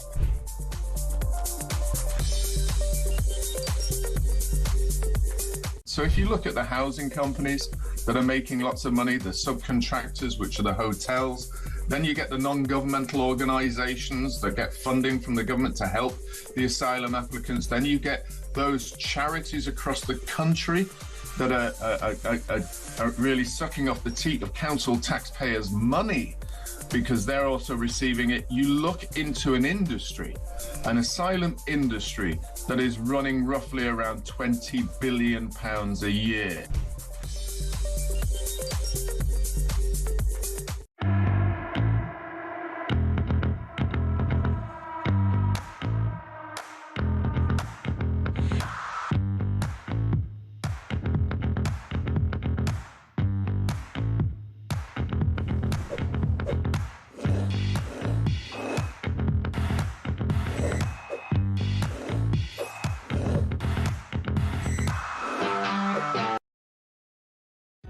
Across the UK, on DAB+, on your smart speaker, on your smart TV, and on your side. This is Talk. 23 Sunday, April the 27th. Marathon Day. Good morning, David. This is Debs. Debs in Lincolnshire. Good morning, David. We were at your station yesterday and missed you by 5 minutes. Sad face. Now, please wish Stevie the best of luck for today. Stevie, who's running the London Marathon, who we met earlier. Wish Stevie the best of luck today in raising funds and awareness for SANS. Having been through that with my son, it will mean a lot to all of us who've been through the loss of a child. Keep up the good work. That's love from Debs in Lincolnshire. I'm so sorry I missed you. In fact, I got a message from Cece, our makeup artist, to say that you were in makeup. I'm very sad that I had actually gone home. Thanks for the message, though. David, this is Lynn in Birmingham. Good morning. Try living in a rat city that is Birmingham. It's totally dreadful. I'm too scared to even go into the city centre anymore, as I do not feel safe. Crikey, I despair for this once great country and what it has become. Great show. Lynn, thank you for that. Also, morning, David. I do not trust Zelensky. He's all talk about himself and what he can get from Starmer and the EU. He hasn't offered anything which could end the war, and I don't think there will be a peace deal with him in charge. Interesting, that last answer, wasn't it, from Keir Giles? I wasn't expecting that. When I said, do you think this peace deal will go through? He said no. Just no. I thought it might go through because I thought that actually the US would strong-arm Zelensky into signing it, but we shall see. Keep all those messages coming in. Also, I'm asking, we've got the elections on Thursday. We've got local elections, mayoral elections. We also have an election which is taking place in Runcorn. If the Tories do lose big in the local elections, what is the future for Kemi Badenoch? Do you think her future is at risk? And also, let me know how you would rate her first few months as leader. Has she got what it takes? 0344 499 1000. Those calls charged at the national rate. You can text the word talk in your message to 87222. You can message us on X as well at talkTV. But now it is time for the Future Politics panel.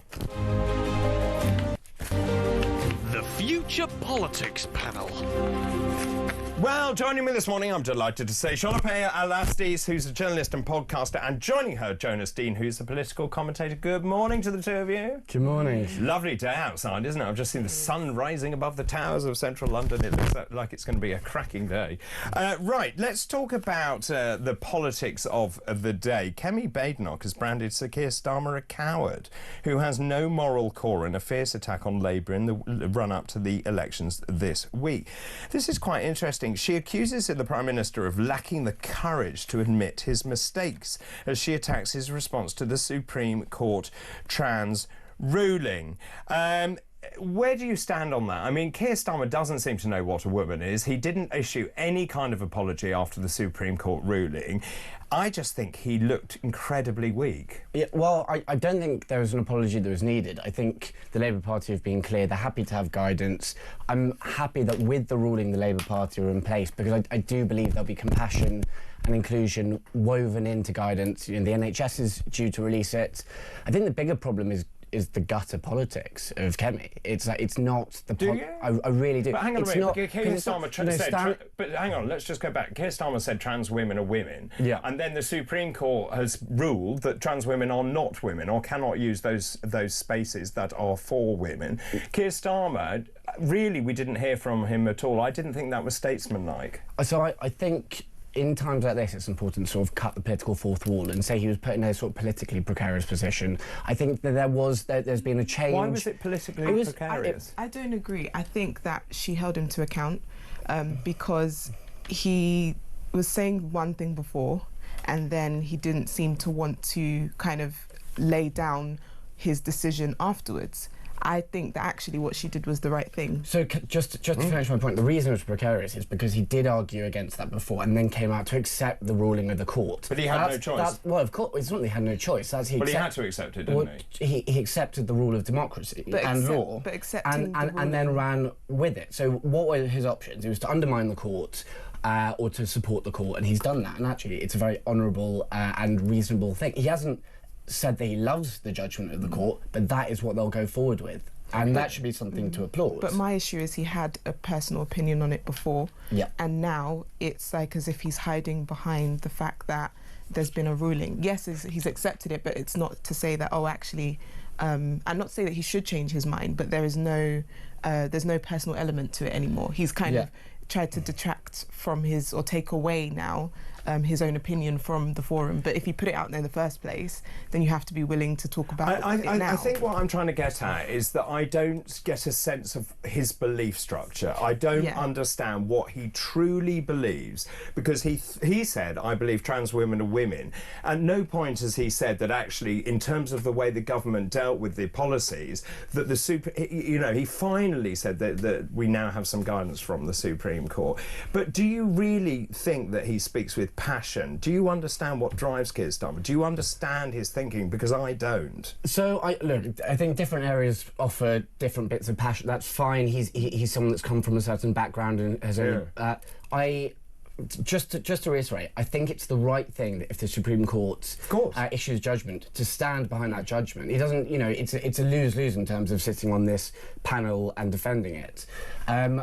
It's very not clear. just this panel, it's also about defending the rights of women and girls. Sure, and the record's very, very clear in terms of what they've done. There's also been real issues with definitions, and whatever you think of the judgment, that is the judgment, and that's the position he's taken. He is by background a lawyer who is of the belief that you shouldn't be challenging and undermining the court once that judgment is made, and that to me is a very reasonable blanket rule. I don't think anyone's asking him to undermine what the court is saying, but the point is he put an opinion out there before this, so now people are asking, what is your opinion now? And that's the crux of the issue for me. It's not to undermine what the court has said. He's done the right thing. I think what Kemi Badenoch is trying to get to is to say, actually, Keir Starmer should have said, look, I was wrong.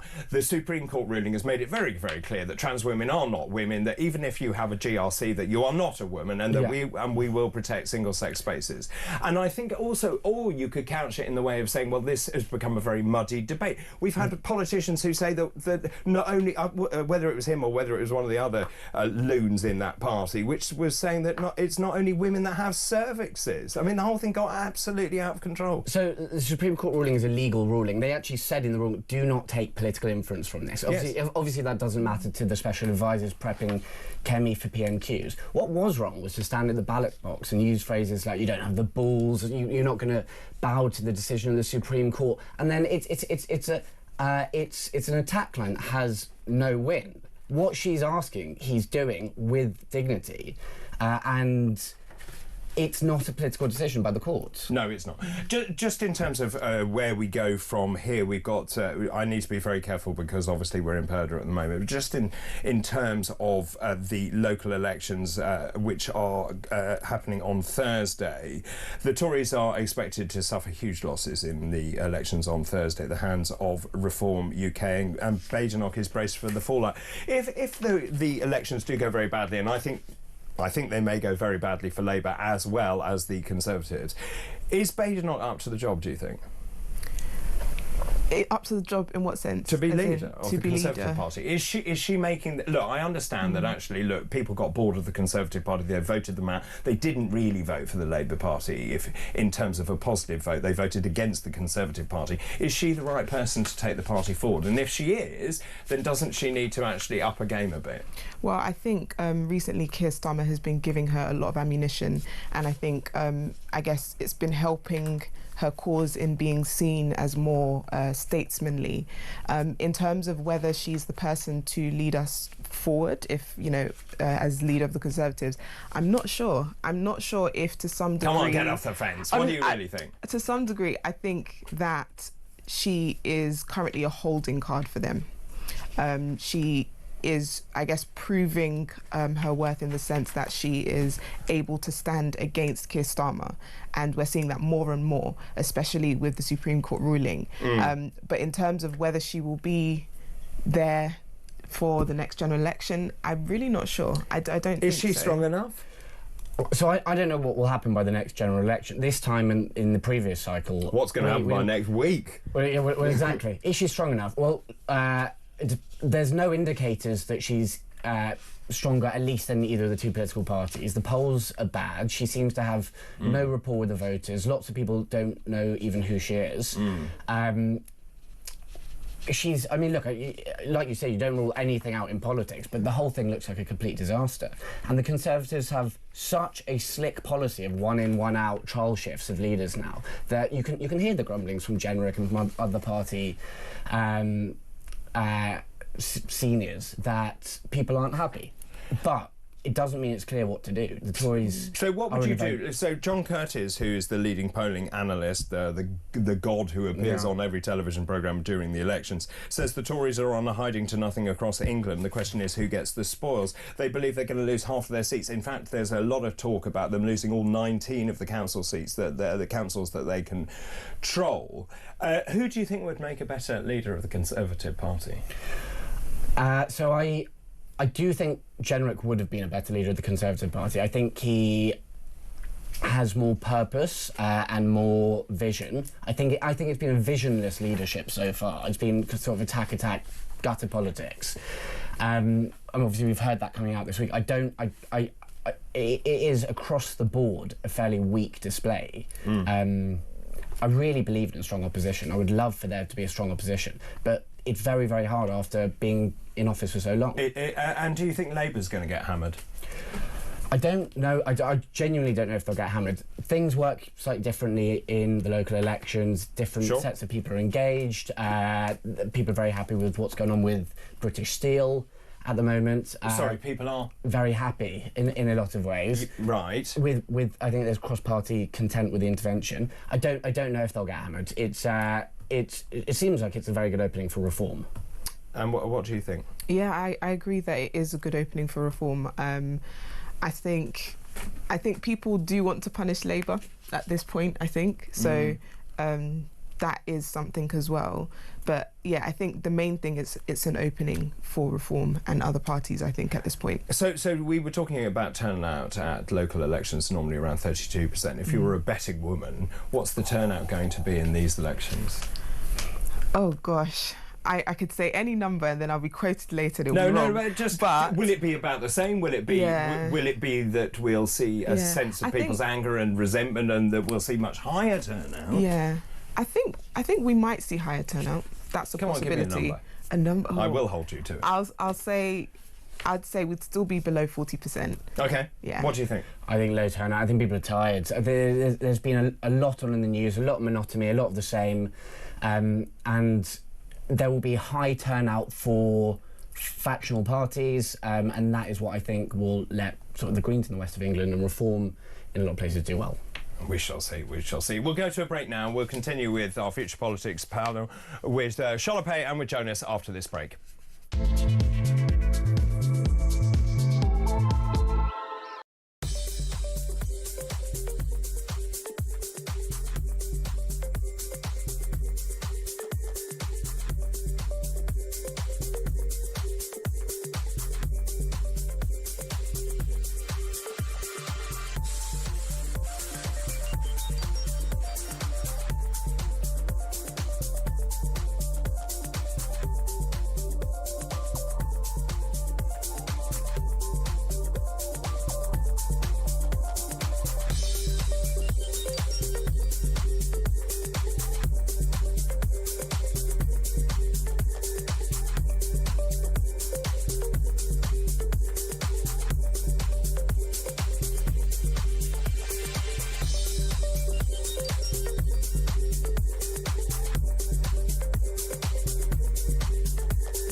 across the UK.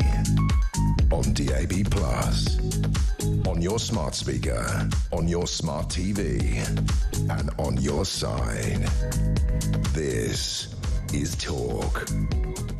Welcome back. We're in the middle of our future politics panel with Sholope and with Jonas. We'll continue. Let's just very quickly talk about Wes Streeting. He says Nigel Farage and Kemi Badenoch are like Alien versus Predator. This is Labour's biggest attack ahead of the local elections. He accused the Reform UK boss of speaking out of both sides of his mouth. He says Badenoch should apologise for how the Conservatives ran their health service. They're trying to outdo each other. Nigel Farage likes to go around being Mr. Straight talking, but on the NHS he's been speaking out of both sides of his mouth at the same time. He says he wants an insurance-based model. 1 minute he says that those who can afford it should pay for their healthcare and that the NHS should be free for those who can't afford it. And the moment he gets challenged, he says, "Oh no, that wasn't me. That was another Nigel Farage." Is that becoming of a politician to talk about Alien versus Predator? I have no idea what he means by that. And if I don't know what he means by that, then older people won't know what he means by that. So I also didn't completely know what he means. But I think, good! But with a quick Google, it's fine because there's lots of things I don't know what it means. Right. But it's with a quick Google, I think the idea, the film obviously is. Monster always wins, public always loses. He's talking about the lesser of two evils in combat. I don't think I think it's just a sort of colloquial phrasing. Right. I don't think it's so bad.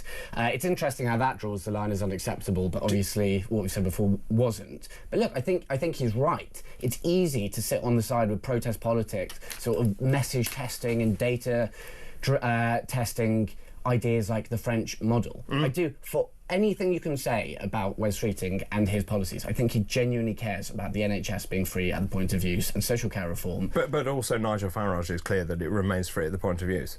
So from what I've understood, he's referred to the French model, which is an insurance-based model. Well, actually, what he said, and because I wrote the policy, that it remains free, so I know what it says. I believe you. So it remains free at the point of need. What Nigel was talking about was saying that actually we're spending 200 billion quid a year on the health service, and actually it's not delivering the outcomes that we need to do, and we need to look at the best and the brightest systems around the world to try and effect that change. So just in terms of the campaigning, I suppose, Jonas mentioned, and I think it's right, it's become so guttural and so people hurling abuse at each other. Would you like to see politics which is much more sort of representative of giving a positive vision of where we're going? This is what we want to do, rather than saying you lot are terrible. Yeah, I would definitely say that gutter politics is not great, and this is where we find ourselves. But I don't know if this would even count as gutter politics, because I just think he's trying to say things Was it a bit silly? close to the election, close to the local election, to just kind of sensationalise some of the issues. I do agree that I do think he does care about the health service, but I don't think these comments, I mean, they don't stand up. Like, what is the benefit or the purpose of Alien versus Predator, like using these kinds of words? It would be nice to see politics going back to just the issues. I mean, maybe it was off the cuff. Maybe he thought, oh, I know this is a really good idea, but I don't think it had the resonance that it did. We talked a great deal yesterday about immigration, just to keep you up to date. 38,000 asylum seekers in hotel costing 5.5 million a day, 65,000 in total, another 31,000 in dispersal accommodation, 9,000 Channel migrants up this year alone. Keir Starmer says he's going to smash the gangs. That hasn't happened. We've never seen so many people coming into this country, and we need to get on top of it. This is quite interesting, though. Sweden has now announced plans to deport immigrants. We're not actually talking about legal immigrants. People who've acquired Swedish citizenship. If you fail to integrate into Western society, you should be deported. Do you agree? I think when it comes to citizenship, you've already given it. So to now revoke it, I think is a step too far. What about if you don't learn... However... OK, if you don't learn Swedish, you don't integrate, you stay in a silo, you're not actually actively part of that society, then surely you don't deserve to stay in the country. I do think it is a deterrent. I think in the first place they shouldn't grant it if they don't feel that that individual will be able to integrate. But on the flip side of it as well, it will be a deterrent for not integrating, because you know, it won't be a matter of, oh, we've got it now, we can just do what we want, we don't want to learn the language or whatever else it is. So I do think it does act as a deterrent. But I think that decision should be made before giving citizenship in the first place. I mean, it's interesting, isn't it, that Britain, we are a country that thrives on immigration. We always have thrived on immigration, particularly from the Caribbean. That integration was very, very good. The problem we've now got is multiculturalism has failed, so that we are not joined by a common bond. We are seeing silos of the communities. People, particularly in East London where I live, I see people who don't speak absolutely no English, live in their own little bubbles and silos. They don't integrate. That's a problem, isn't it? So the first point I think you made was fantastic, which is once you've earned citizenship, it's not a political ball game of are you still British enough? Are you still proving your worth? It shouldn't be there for different governments and policies to politicise. It's quite interesting though that they've come out with that. But it has. So just for some context on that, it's a very un-Swedish policy. It's a coalition, as you'd imagine, of the right. They've managed to get it through. It's not just a Western thing. In Spain, there's big anti-tourism protests. I think it's completely. But that's a different matter because that's about taking jobs as well, isn't it? It's about changing their economy. And Brits taking over certain parts. And it's also not about citizenship. But just to get to the main point, which is I think it is completely. I would agree, and also the Brits don't speak Spanish, and they should. I know. If they're going to live there. So I completely agree. I completely agree that people should go to a place with the means, with the intention of integrating. I just think be careful of, we believe in a free speech society. Once you've granted citizenship, that is your right, and it should not be politicised with the prospect of being thrown out because do you worry though, because I do worry about what I'm seeing, which is vast swathes of people in East London who don't share our cultural values, who don't speak English and have no intention of learning. It doesn't. I really believe that cultural integration with immigration is important. I think there's obviously friction between different communities. It doesn't worry me like it worries you, I think. But what also worries me is the sort of antagonistic policies of reform, the rise of the far right. Why is it antagonistic? Because I think that in places like Clacton, which are, by the way, predominantly white places, the onus on immigration and difference really detracts from a lot of the issues we have in the country. No, but that's what people actually care about. Sure, so it's what people. It seems to be in a place. Take Lee Anderson's constituency, which is 98% white. That cultural diversity is the biggest issue to them. In a place where it doesn't really matter. So I am bothered in a big way about cultural cohesion. There's a lot more that needs to be done. I don't think siloing is a good idea. No. I also don't think that you can have broad policies that deport people because they haven't met that criteria at random notice. I was also going to say as well, I think to some degree there is a sensationalisation on certain issues. So this idea of people coming who don't speak English, if you actually look at the stats, it's actually very low in terms of the numbers. It doesn't feel it in East London.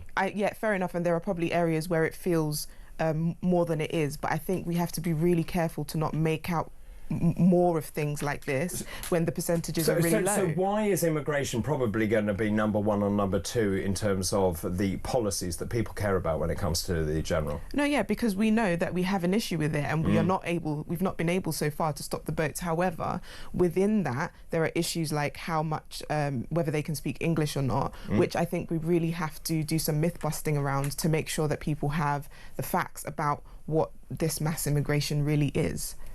Let's talk about this. This is really interesting. We were talking about Putin and, of course, the issues in Ukraine, and we saw Trump and Zelensky. Keir Starmer should increase the number of visas offered to liberal-minded Russians to encourage a brain drain from the country. The Prime Minister should aim to create a pro-Western Russian exile community as part of this strategy. It's a report from the Henry Jackson Society saying, if we increase the number of high-potential individual visas and student visas for Russians, i.e. get all of the Russians to move across to the United Kingdom, it was actually undermine Putin himself. It's quite an interesting idea. It is an interesting idea. It doesn't necessarily sound like the worst thing in the world. However, what are we doing to vet these individuals? Well, that's a very good point. National security is the first thing I thought about when I heard this story, because we could end up with, yes, there are liberal Russians, but we could end up within that, people who are working for the Kremlin. Well, we already. How I mean, it's a very difficult one. Well enough? Well, it's a good point. And actually, we already let in Russians into this country. Do you welcome more Russians coming? The articulate, educated, pro-West Russians coming into this country? Of course, I think not. It's not Russian or not Russian. It's a very complex situation where you ban a nationality of people because of what their government does. Yes. I don't know what the Henry Jackson started proposing specifically. I'm surprised they feed into Labour Party, would feed regularly into Labour Party policies. But in theory, yeah, I don't think hard lines and complete bans, and none of that is helpful. There is such a clear division between the average Russian. But and actually, the last two stories feed together, don't they? Which is actually, you can come to this country, but you have to share our values and our culture and integrate. Yeah, of course. There is no reason to say that someone that would contribute and support and believe in this country, irrespective of where they're from, shouldn't have some route in. We'll pause for the moment. After the break, I'm going to be asking these two about this unbelievable article I read. Workless youths are on the internet 24 hours a day. Apparently, kids won't get out of bed for less than £40,000 a year salary. We'll talk about that after this break. This is Weekend Breakfast. Good morning.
If you look at the place that Starmer got Trump into, or Trump got Starmer into, probably more accurate, over the last couple of months, it was actually okay. And I know, with my predispositions, and maybe several of your listeners, a lot of your listeners, they'd want to jump down, Starmer's throat on struggling to kind of, manhandle someone like Trump. But he did okay. But when you hear that the government's saying this now, if you're Trump and JD, and you just go, all right, fine, you have the EU then. See you later.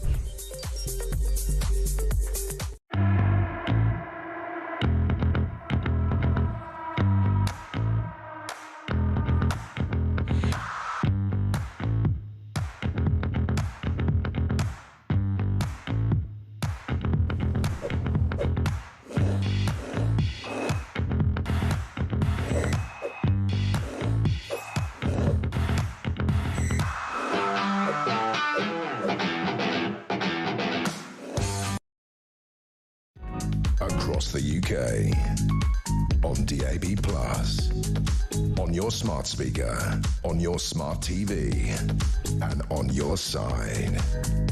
This is Talk. Lots of messages coming in. Good morning, Tim. David, Jonas is talking rubbish. If you can't speak English, don't work, don't integrate, you should be removed. Your response? It's good to hear from him, but I mean, that's besides the conversation. No, if you can't speak English, don't work, don't integrate, should you be removed? But if you did that, then I don't think you'd pass the nationality test to begin with. There's a test. Well, clearly they are. Well, I don't know how they're passing it if you can't speak English. Yeah, so I don't believe in just sort of random removals based off hurdles along the way. David, Jonas accusing Kemi of gutter politics is a bit rich. Also, this one says poorly. I disagree with Jonas. Kemi comes over as a genuine person. Jenrick showed himself to be the usual disloyal Tory on manoeuvres to take a job instead of showing support. Is she? Do you think she's genuine? So I don't think she's genuine. The polls don't think she's genuine. I mean, I'm not sure what her genuineness would be espousing, because she hasn't really spoken about core policies. But I think politics at the moment is particularly ungenuine, and that's the broader issue. Do you think Kemi is genuine? I think she has integrity in terms of her values and her value system, as in it's very clear what she thinks, even whether people agree or disagree with what she thinks. Yeah, I think there is a level of, I guess, oneness in terms of her views and perspectives, if that makes sense.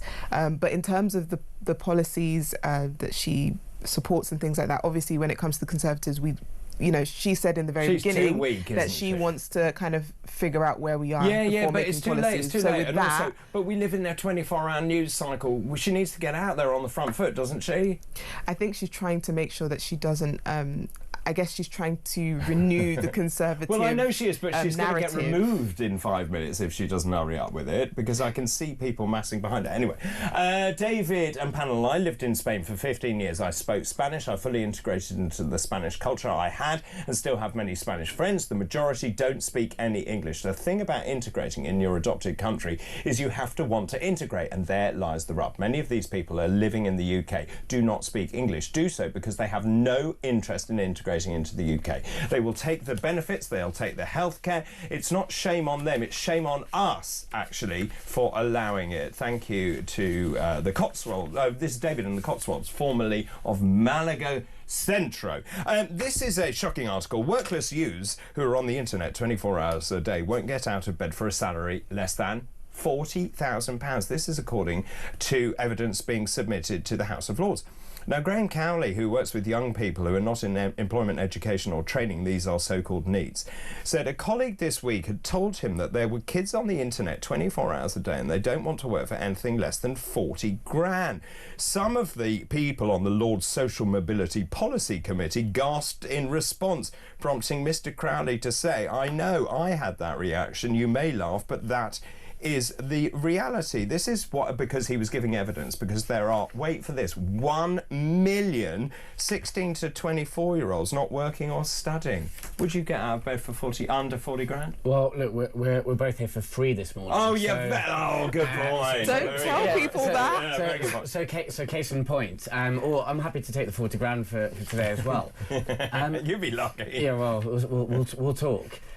But I really doubt that when you forensically analyse that, there's 1 million people there, 1 million young people who are saying 40 grand's the minimum we'll accept. I can appreciate if the angle is there is a culture of people looking around and not enough hard grit at the moment, but it's hard for young people who leave university to get jobs. The workplace is brutal. The job market It's always been brutal. Of course. The job market is terrible. I've seen it in younger siblings that I have trying to get into the workplace at the moment. It's awful. I really don't believe that there's a 40 grand minimum for 1 million people across the country. No, I don't think that's quite what he was saying. Yeah, I think what they were saying is that there are almost 1 million in that age group that are not working. That is correct. But then there are some also who are saying... multitude of factors, yeah. Yeah, that they would get out of bed But I 40K. have heard this anecdotally from people saying, well, actually, I need to earn... But it may be that surely, maybe what they're saying is I need to earn 40 grand to be able to afford to live in London or to have a flat or to eat or to whatever.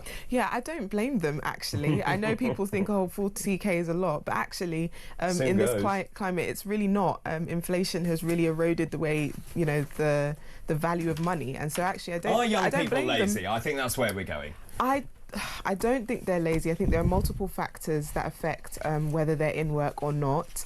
I don't think they're lazy. I think we have to look at it more broadly before making that decision. And also, I think they understand that it's not always the traditional way of making money. There are so many ways of making money now. YouTube, social influencing, all of that. So I think they realise that there are so many ways they can do it, and they're not willing to, I guess, settle for the traditional way of doing things. Talking of not being traditional, this is a great article. Sarah Brimley and Dwayne Schick got together. They had a romantic encounter. They were playing touch rugby together at the weekends. Their team name was the Bricks. They brought their names together. We've heard couples getting married like Brangelina Benifer, for example. There's a recent poll by YouGov suggesting that the practice of a wife taking on the husband's name when they get married has fallen out of favour with younger generations. 2 in 3 young British women won't be taking their partner's name when they get married. What? Instead, a quarter of 18 to 34-year-old women would prefer for both husband and wife to keep their original surname. 20% are in favour of double-barrel surnames, merging surnames, or a man taking their spouse's surname. What do you think? I think that if There must be a reason propelling why that group of people so significantly. No, think what that. do you think? I think that article is titled disgracefully, which is about the refusal of women. No, it says, "Are we witnessing the death of the traditional surname?" I thought there was an article that says about the 34% of women refuse to take men's surname. Then which I thought encapsulated it. I think it's fine. I think look, there is an identity issue. Would you there. expect your wife to take your surname? I wouldn't expect my wife to do anything. It's right. There's an identity issue there. If there's a divorce, you know, the public-facing bit is on the wife who has to change her name back. Yeah. It doesn't. So you're open to whatever. It doesn't bother me. To be honest, I'd like my wife to take my surname because I believe in that soft tradition. Right. If she was to say that the tradition comes from ownership and identity change and me giving myself to your family, I'd completely respect that. You'll have a thumbprint on your forehead. And would you change your surname when you get married? I would change my surname. I'm quite traditional in that sense. And because in the article also talked about the fact that she was saying that they're both feminists, which is why they decided to do this. Yes. But I don't think that taking your husband's last name detracts from your ability to think about equality when it comes to the sexes and other areas of life. I mean, I think it's nice to have the same surname, which they do, but I think it's nice to have your husband's surname. I don't think there's anything wrong in it. And what about I will be doing that. double-barreled? I just think it's too much, especially with some names that are like really long, and then now your kids have got to like deal with that. I just think choose one. Also, it depends what the names are, to be quite honest. Yeah, because you see, yours is names are easy because something together. Dean is easy. Very easy. Yeah. Well, I've never understood what happens. Maybe I don't have enough double-barrel friends, but what happens when they when they have kids and they marry and it's good point. Would you do quadruple or octuple barrels? It doesn't bother me. It's a symbol of the most important thing is how the marriage works, not will I buy into And this. the last thing I was going to say as well, in terms of ancestry, what is that going to do to how you find your great grandfather if like the names are constantly changing? What does that do? How do we find people? Well, it's a good point. I like the idea of being double-barrelled. I'd sound terribly posh, I think, at the end of that. Thanks ever so much to the two of you. That was today's Future Politics panel. The Future Politics panel. Right, still, so much more still to come. After the break, we're going to be talking about the week in politics. I'm going to be asking who's had a good week, who's had a bad week. We're going to start looking at the week ahead as well. Also, I'll be asking who, quite frankly, should have a week off. Joining me will be Freddie Gray. He's the deputy editor at The Spectator and the former editor at the Catholic Herald. That's all still to come. This is Talk. Good morning.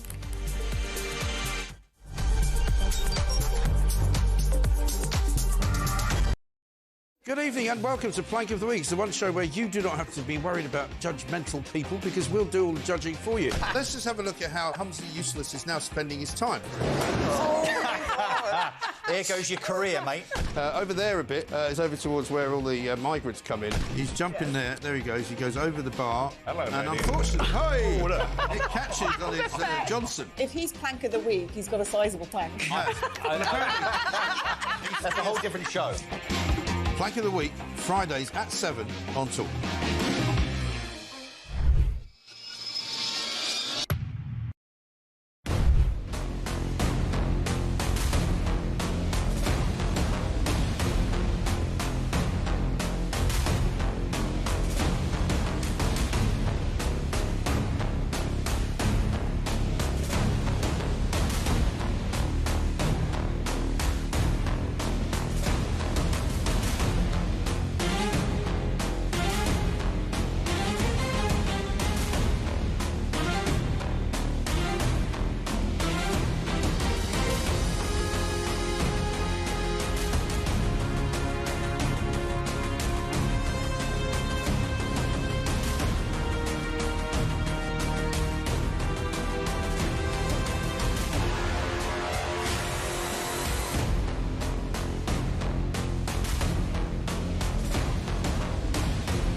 Hi, I'm Kevin O'Sullivan, and I've got a message for you. Welcome back to this blockbuster edition of What Just Happened. It really is a good one, I think. It's so funny that people keep calling me Meghan Markle, because it's Meghan... Across the UK, on DAB+, on your smart speaker, on your smart TV, and on your side. This is Talk.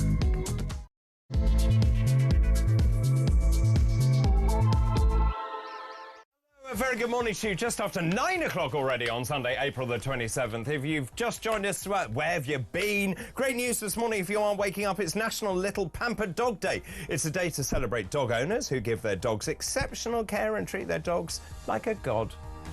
How much is that doggy in the window? Woof, woof. The one with the waggly tail. Also, by the way, just in case you're wondering, it's World Tapir Day, a day that celebrates the large herbivorous mammal. Tapir is similar to a pig in terms of its shape, with a short prehensile nose trunk. They've existed almost as long as me, 55 million years.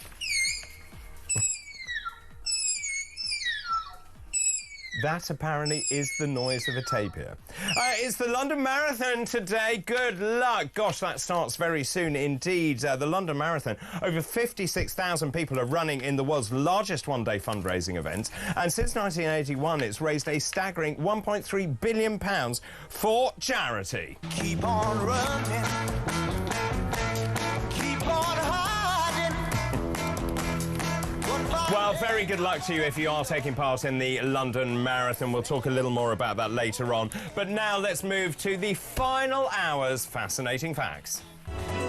Today's fascinating facts. So on this day in 1749, the first official performance of Handel's music for the Royal Fireworks in Green Park in London.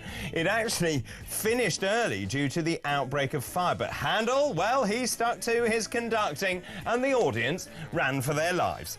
On this day in 1840, the foundation stone for the new Palace of Westminster, also known as the Houses of Parliament or Westminster Palace, was laid by the wife of the architect Sir Charles Barry. Also, on this day in 1971, police were forced to physically remove demonstrators from the entrance of a courtroom after they disrupted proceedings inside. 8 people were accused of conspiring to damage, remove or destroy English language road signs in Wales during a rally in December 1970. It was regarded as a major event in the struggle for greater recognition of the Welsh language. And on this day, golly, I remember this so vividly. On this day in 2020, 5 years ago, Prime Minister Boris Johnson returned to work after being hospitalised. He was then placed in intensive care with coronavirus. At the time of his return, more than 21,000 people had died in hospital from coronavirus. Another reported 4,300 coronavirus deaths in care homes in just 2 weeks. And those are this hour's fascinating facts. Weekend mornings we're taking flight. With David Bull, everything feels right. Weekend breakfast, shining like the sun. Good morning. 6 minutes past 9 on Sunday, April the 27th. If you're waking up, all the front pages this morning about the Pope's funeral. The Sunday Times here, look, just this huge spectacle. 400,000 people gathered there in the Vatican to witness an historic moment. And, of course, the Sunday Telegraph. I actually think this is very poignant. Andrew Eborn didn't agree with me, but actually, I don't think this is a staged photo. Maybe I'm being naive, but here's the photo anyway. It's on pretty much every front page. Look, they're in the Basilica here, the world leaders all gathered together, and of course, all eyes looking on what is going on in Ukraine. And amongst all of these departures and arrivals of all the world leaders and dignitaries and the church, Trump and Zelensky pull up 2 chairs, eyeball each other, and are locked deep in conversation about the future of Ukraine. And I just think that is an incredibly powerful photograph. The headline says Trump turns against Putin. Donald Trump turned on Vladimir Putin after holding those talks with Zelensky. And of course, Zelensky says these were very positive talks indeed. I wonder what they talked about. I would have loved to be a fly on the wall. Also, the Sunday Express farewell Francis, a picture there, a very beautiful picture there.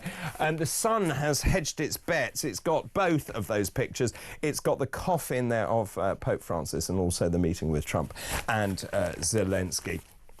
Now, just before the break, I talked about these young people who won't get out of bed for less than 40 grand.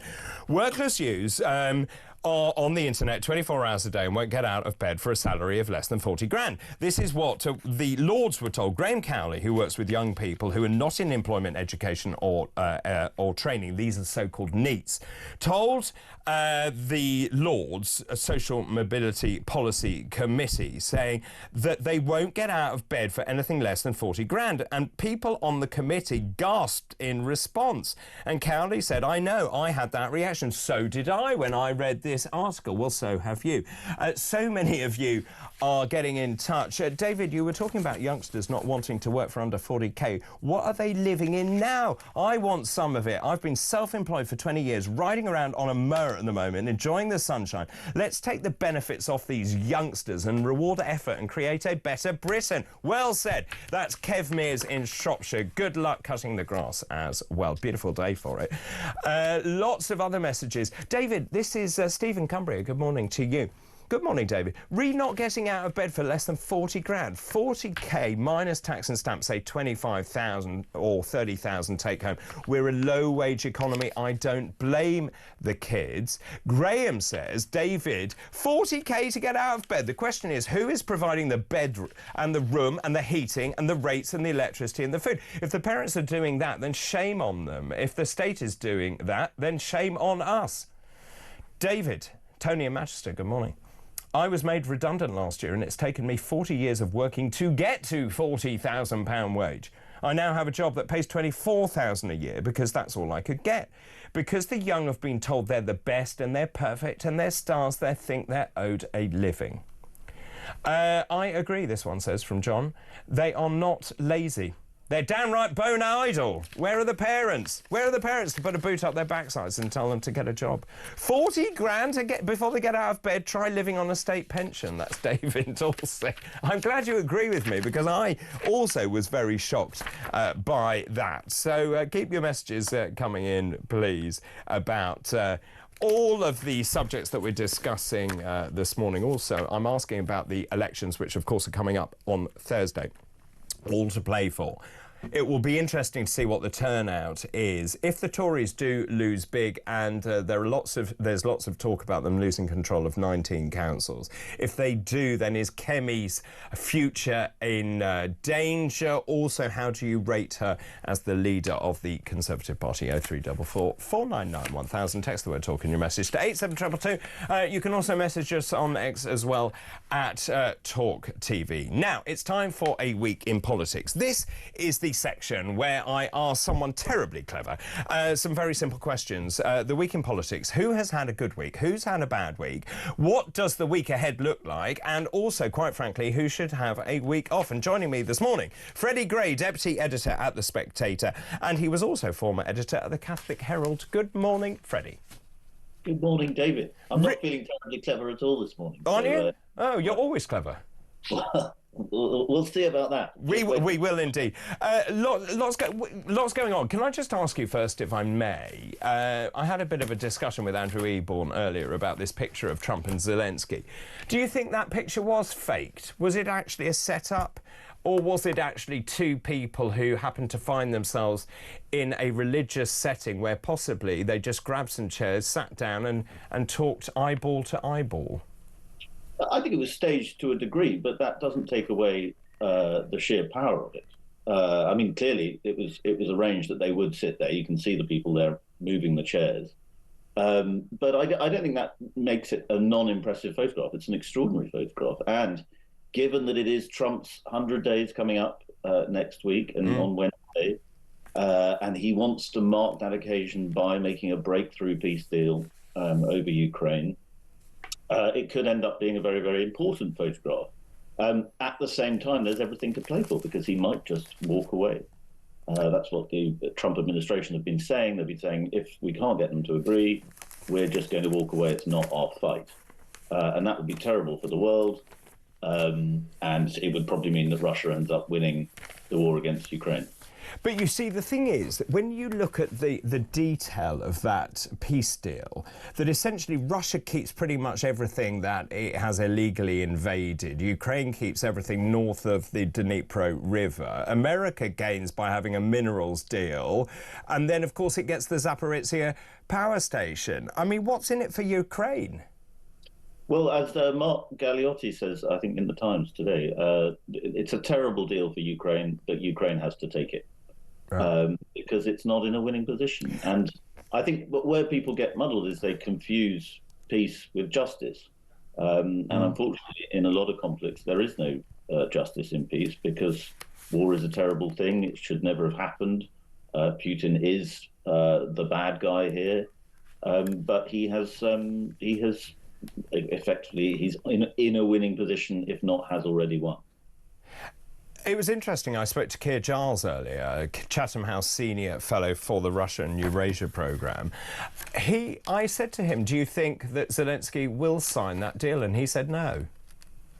Well, I think let's see in the coming days. I think now that Trump and Zelensky seem to be getting on better, it's possible that they might. I think, I think Ukraine has to give up on Crimea, and it doesn't sound as though Zelensky's been willing to do that.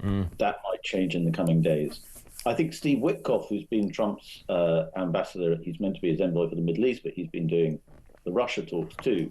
He's made more optimistic noises, and I think he's been really the key figure in trying to bring together these people. And I was actually going to make him my man of the week, but I changed my mind. Well, you did. OK, so let's move to your political roundup. So who, in your opinion, has had a good week? Well, my person who had a good week is, and I'm surprised I'm saying this because I'm not the biggest fan of Kemi Badenoch, but I think Kemi Badenoch has had a good week. And I also think next week we could be, if you were to ask me next week, I might be saying who's had a bad week. It's, of course, Kemi Badenoch. OK. Go on, sorry. I think she's had a good week. Yes. She had her best Prime Minister's questions, in which she really eviscerated Starmer over the is a woman question. It is, of course, ridiculous that we have to have this conversation in politics, but nonetheless, it's strong territory for her. She has a good background about standing up to sort of trans madness, and she did it well. She's been really bad in PMQs generally since she became leader, but her last couple of performances suggested she is beginning to find her stride a little bit. And I know a lot of Tories are getting, they're talking about a comeback, they're talking about her resurgence, they're thinking she might be getting a bit of mojo back. On top of that, a big problem for her has been funding. The Tories have been losing donors hand over fist to the Reform Party, but she did get an extra 1 million from this Jeremy Elliott computer games with console games maker, I should say. Right.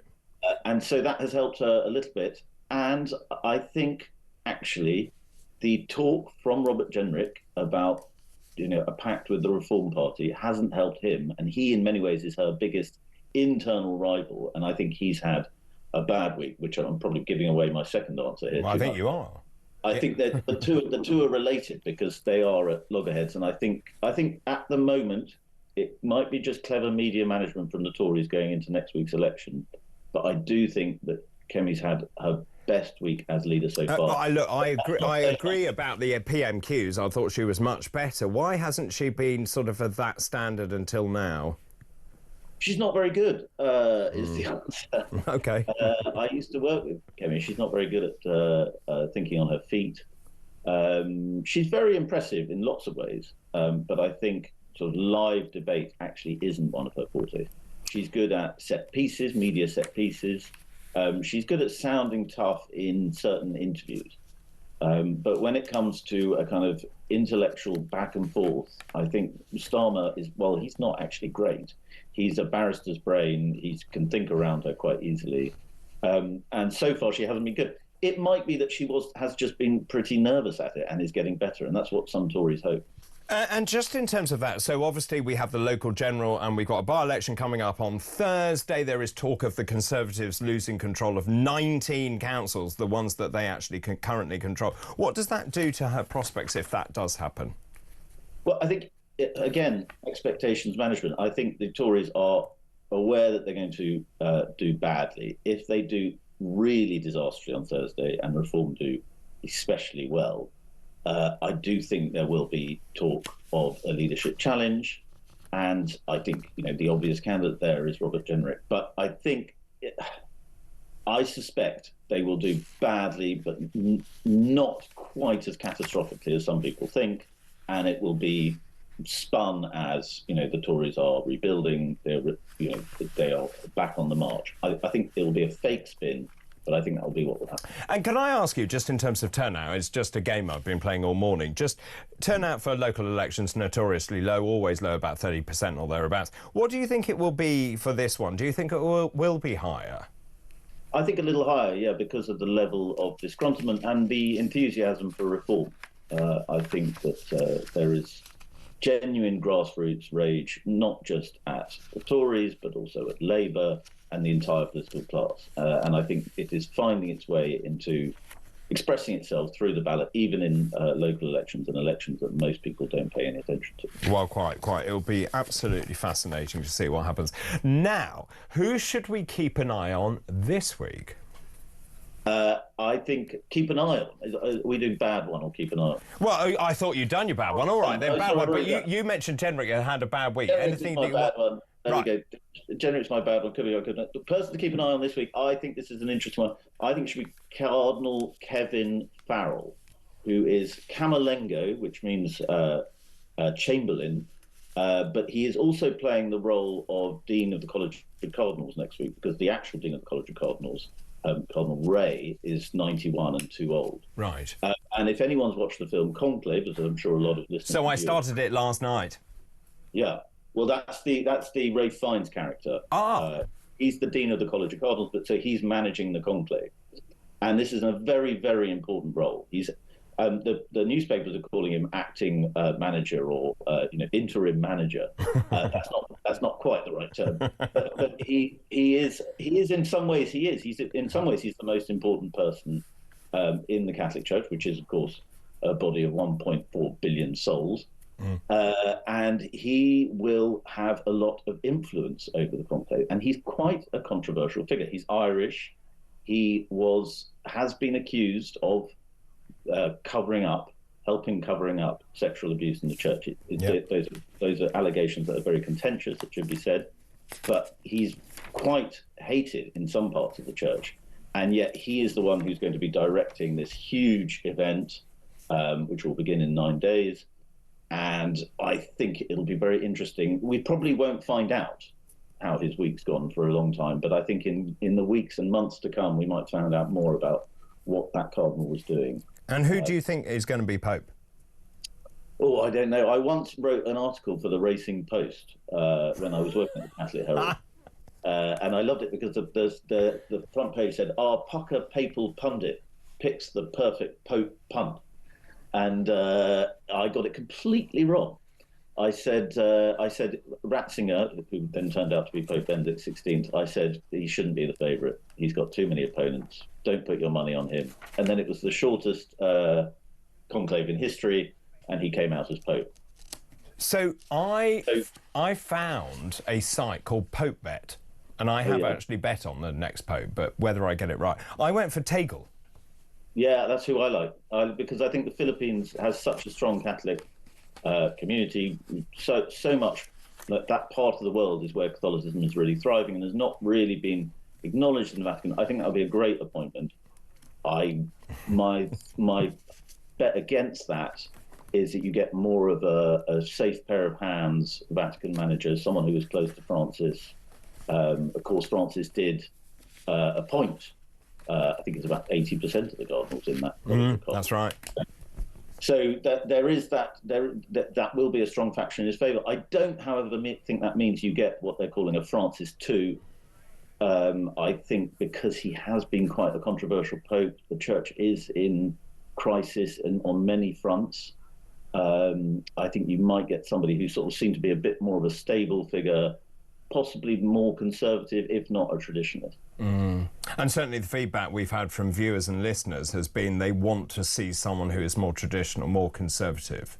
Yeah. Well, this is the irony at the moment, because you've got this upper level of the church, which in part thanks to Pope Francis and figures like Cardinal Farrell, is very much on the, well, it's not left-wing, but the progressivist side of Catholicism. And yet at the lower levels of the church, and at the clergy and at the parishes that are really thriving at the moment are the traditional ones, the conservative ones, because that's what people want. And do you think we'd see a black pope? Yeah, it's quite possible. A lot of people are very excited about Cardinal Sarah. My understanding is that his chances are not actually that good. Right. But there are several African cardinals who could have a chance. And I think that would be wonderful. But I always say it's a bit like people saying Africa are going to win the World Cup. Everybody wants it to happen. Yeah. And then it just doesn't, just one reason or another. But it's not through lack of talent or lack of people going into the church at that level. And what about a British one? I see we've got some runners and riders here. Timothy Ratcliffe, 79. Michael Fitzgerald, 87. Arthur Roche, 75. I will put my...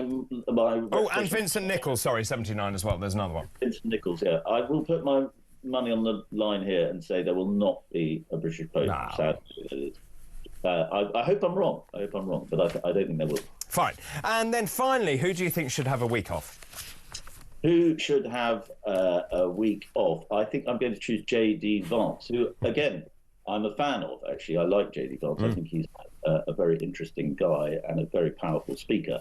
But, of course, he did see the Pope and he died straight afterwards, which got a lot of nasty memes about him being sort of taking out the Pope and so on. That was all very mean-spirited and so on. But then he went to India, and it looks as if war might be breaking out between India and Pakistan. So I think for world peace, which is something that we should all be thinking about in this week after the Pope's death and with Ukraine and so on, perhaps J.D. Vance should have a week off, because he does seem to ramp up conflicts, as we saw with Zelensky, not ramp them down.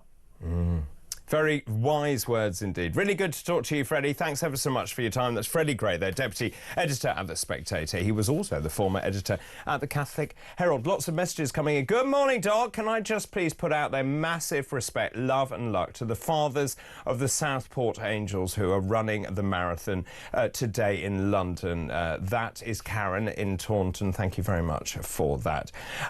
Freddie is a bit of all right. Shame his shirt isn't as impressive as yours, David. I think I'm still half cut. That's Michelle.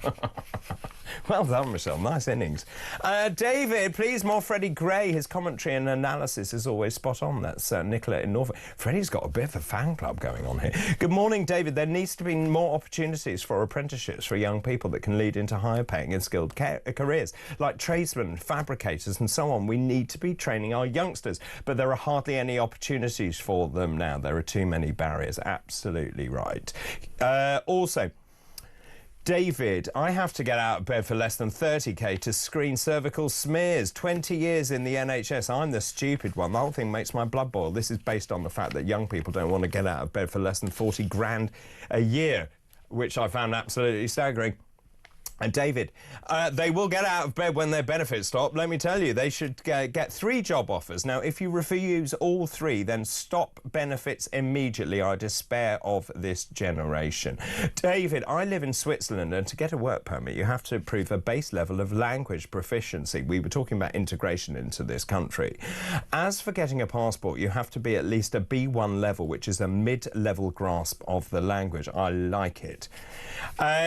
David, this is Susan. Good morning to you. Oh, Suze, good morning. Susan, stop paying benefits to NEETs and suddenly work will be more appealing. Benefits were a safety net. They're not a lifestyle choice. Taxpayer funding kids whilst they try to become online influencers is just immoral.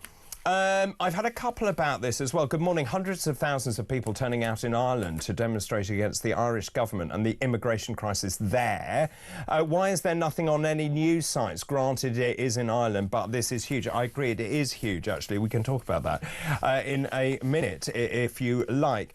Lots of other messages coming in about young people being lazy. Your thoughts on all of that? Also, if the Tories do lose these elections big time on Thursday, is Kemi Badenoch toast? Let me know your thoughts. 0344 499 1000. You can text the word talk in your message to 87222. You can message us on X as well at talkTV. This is Talk. Good morning.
The thing is, with testicular cancer, if it's caught early, it's very easy to cure it. But if you catch it too late, it's a very quick spreader, and then you can't be done as you know. So it's definitely something that is definitely worth catching early because it's life-saving, isn't it? Absolutely. You guys sound like you're well versed, but yeah, hot bath or shower checks for lumps, pain, swelling, hardness, heaviness, anything not normal. Pain, any pain in there. Absolutely, go straight to the doctors. So 96% curable if caught early, but unfortunately we lose about 60 guys a year.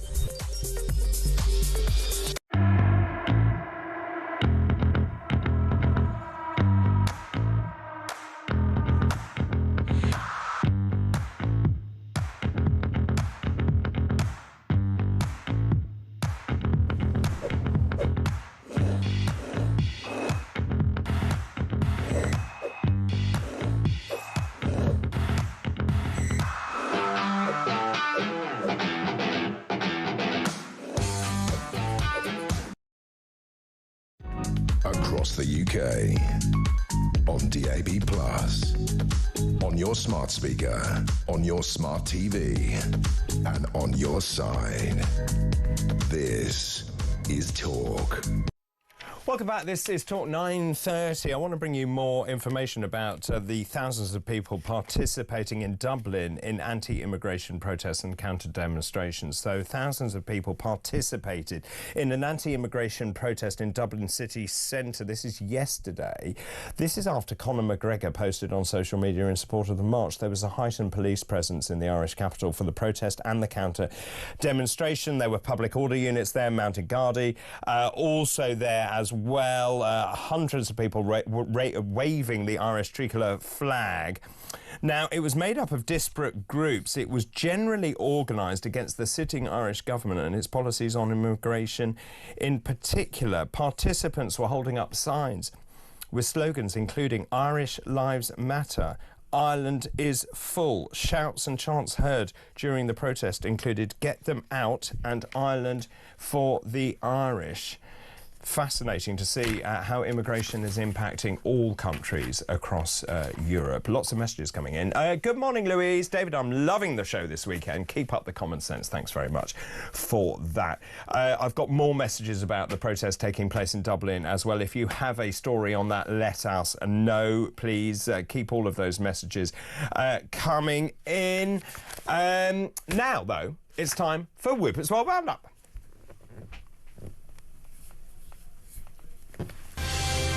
Rupert's Royal Roundup. Good morning, Whooper. Good morning, David. Well, it's not a good morning because I think that Prince William had the perfect antidote to not going to Wembley yesterday to watch his and my team in an absolute debacle. We were hammered by Crystal Palace, so he was better off going to the Pope's funeral. And when you say we, you mean Aston Villa? I mean Aston Villa, yes. Aston Villa being my team. How embarrassing. Unfortunately, the future Kings, his team was done by the Palace, but there you go. Right. So, but there we go. Well, so obviously he was there for the funeral of the late Pope Francis. Of course, it's across all of the newspapers this morning. He was there representing the King. Why didn't the King go? Well, I imagine it's all part of the his recovery from cancer and managing Or is it his because schedule. he's head of the Church of England? Well, there could be that. Well, in a way, he's an all-faith man, isn't he? Well, the he King? says So- he is, yeah, but he's still the head of the Church of England. Yeah, correct. Well, we would say then that Prince William will be a future king ahead of the Church of England. So I think that, and actually it's a very important day for William, putting himself on the world stage like that and representing with the Prime Minister Britain, which is the sort of essence of the royal family, the soft power side of it. We saw yesterday, obviously, Prime Keir Starmer having a meeting with Zelensky in what looks to be one of our finest ambassadorial residences that we have in Rome. I think it's a pretty palatial ambassador's residence I think we have in Rome.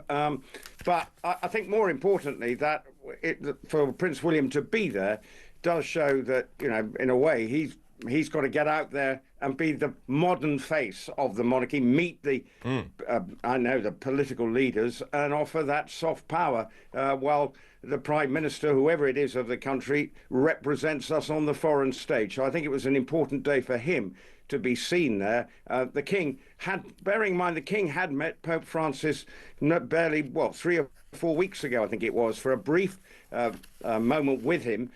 So in a way, probably had a chance then. They might say, well, we did see him and pay our respects to him. But unfortunately, probably the health would be the reason, managing his schedule, because I think the Queen's doing her.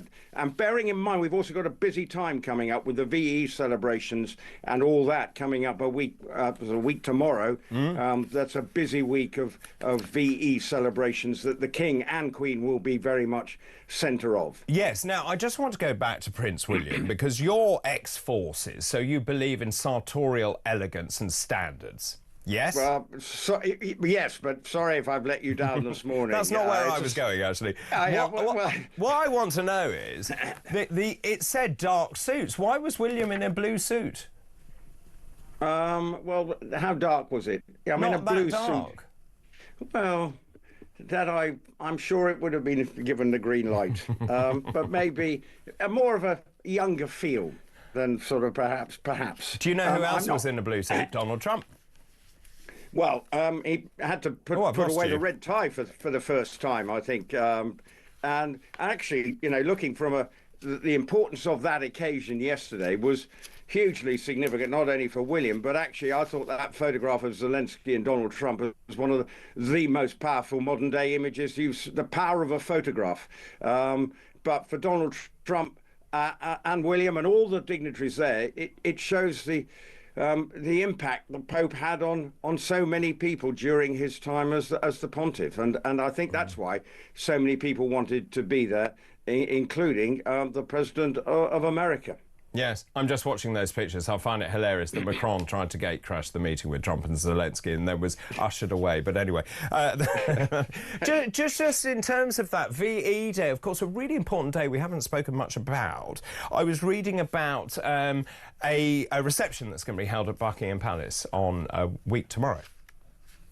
Yes, because 50 veterans, and bearing in mind what we're celebrating 80 years, and very much this will be seen as probably the last opportunity to remember people who were there at the time, because obviously time has passed. Those 80 years, we now know it was such a big day, but there will be a chance for, I think, 50 former veterans and their families in Buckingham Palace. I think that takes place on the day after the celebrations that they have on May the 5th. So, and then there's there's a service of remembrance at Westminster Abbey on the 8th, which is the actual VE Day. And there's concerts as well. So there's all sorts of ways that it's being marked during the week after next. So, and an important week for, as I say, for the King and Queen, who will dearly want to be at the heart of all the occasions to remember what happened 80 years ago. Yeah, do you think there's been enough publicity about it? Because I'm not sure there has. Well, it's quite a hard one to probably sell with everything that's going on. If you look at the news story, the news agenda, you know, it's probably for nearer the time when there's, you know, everything seems to be we've got the local elections coming up and everything else that's out there. Yeah, good point. It's probably hard for this particular royal story to get above, or the seller marking the occasion, to get into the centre of the news agenda. Hopefully, maybe after all the elections and everything happen over the weekend, people will start to have an opportunity to focus on what happened 80 years ago. And as an ex-military man, I think, you know, we should be extremely grateful for what every person who took part in the Second World War, and those ones who are still alive need to be remembered and thanked visibly by all and sundry. I would agree totally. I was reading about the decorations in Buckingham Palace. Of course, they're going to be, I believe they're going to be sort of fashioned as they would have been at the time. Well, it might be quite drab, mightn't it? Well, I think they might be, yeah. Because it wasn't a rationing of everything. Yes, there was. So I think the idea being maybe the fonts that are being used, the kind of typeface, that kind of thing. Well, which is all part of for those people to really give it a sense of occasion, and I get that. So, but obviously in terms of decor, you can't go and get your pot of paint and like you probably used to in those days. It was, well, whatever you got and bung that on the wall. So, but anyway, remember back then the late Queen Mother, they basically wanted to stay in London because they didn't want to. They could have moved out and said, "We're moving you out for safety reasons." The one thing the King and the Queen Mother thought at the time is, no, we need to be in London with our citizens who are going through, can be going through all those blitzes and everything that went on. So the royal family were very keen to be seen as a sort of morale boosting influence on the country, and of which they did very effectively.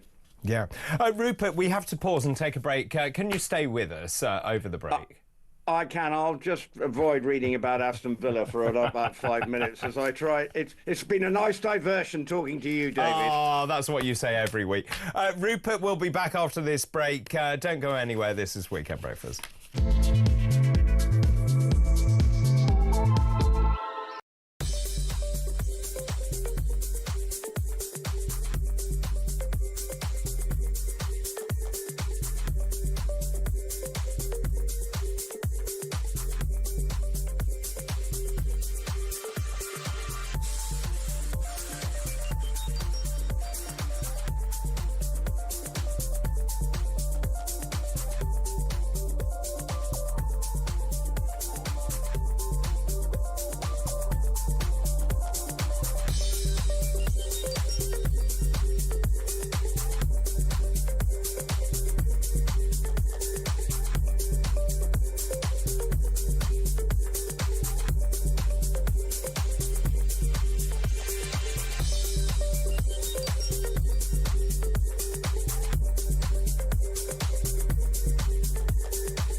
Across the UK, on DAB+, on your smart speaker, on your smart TV, and on your side.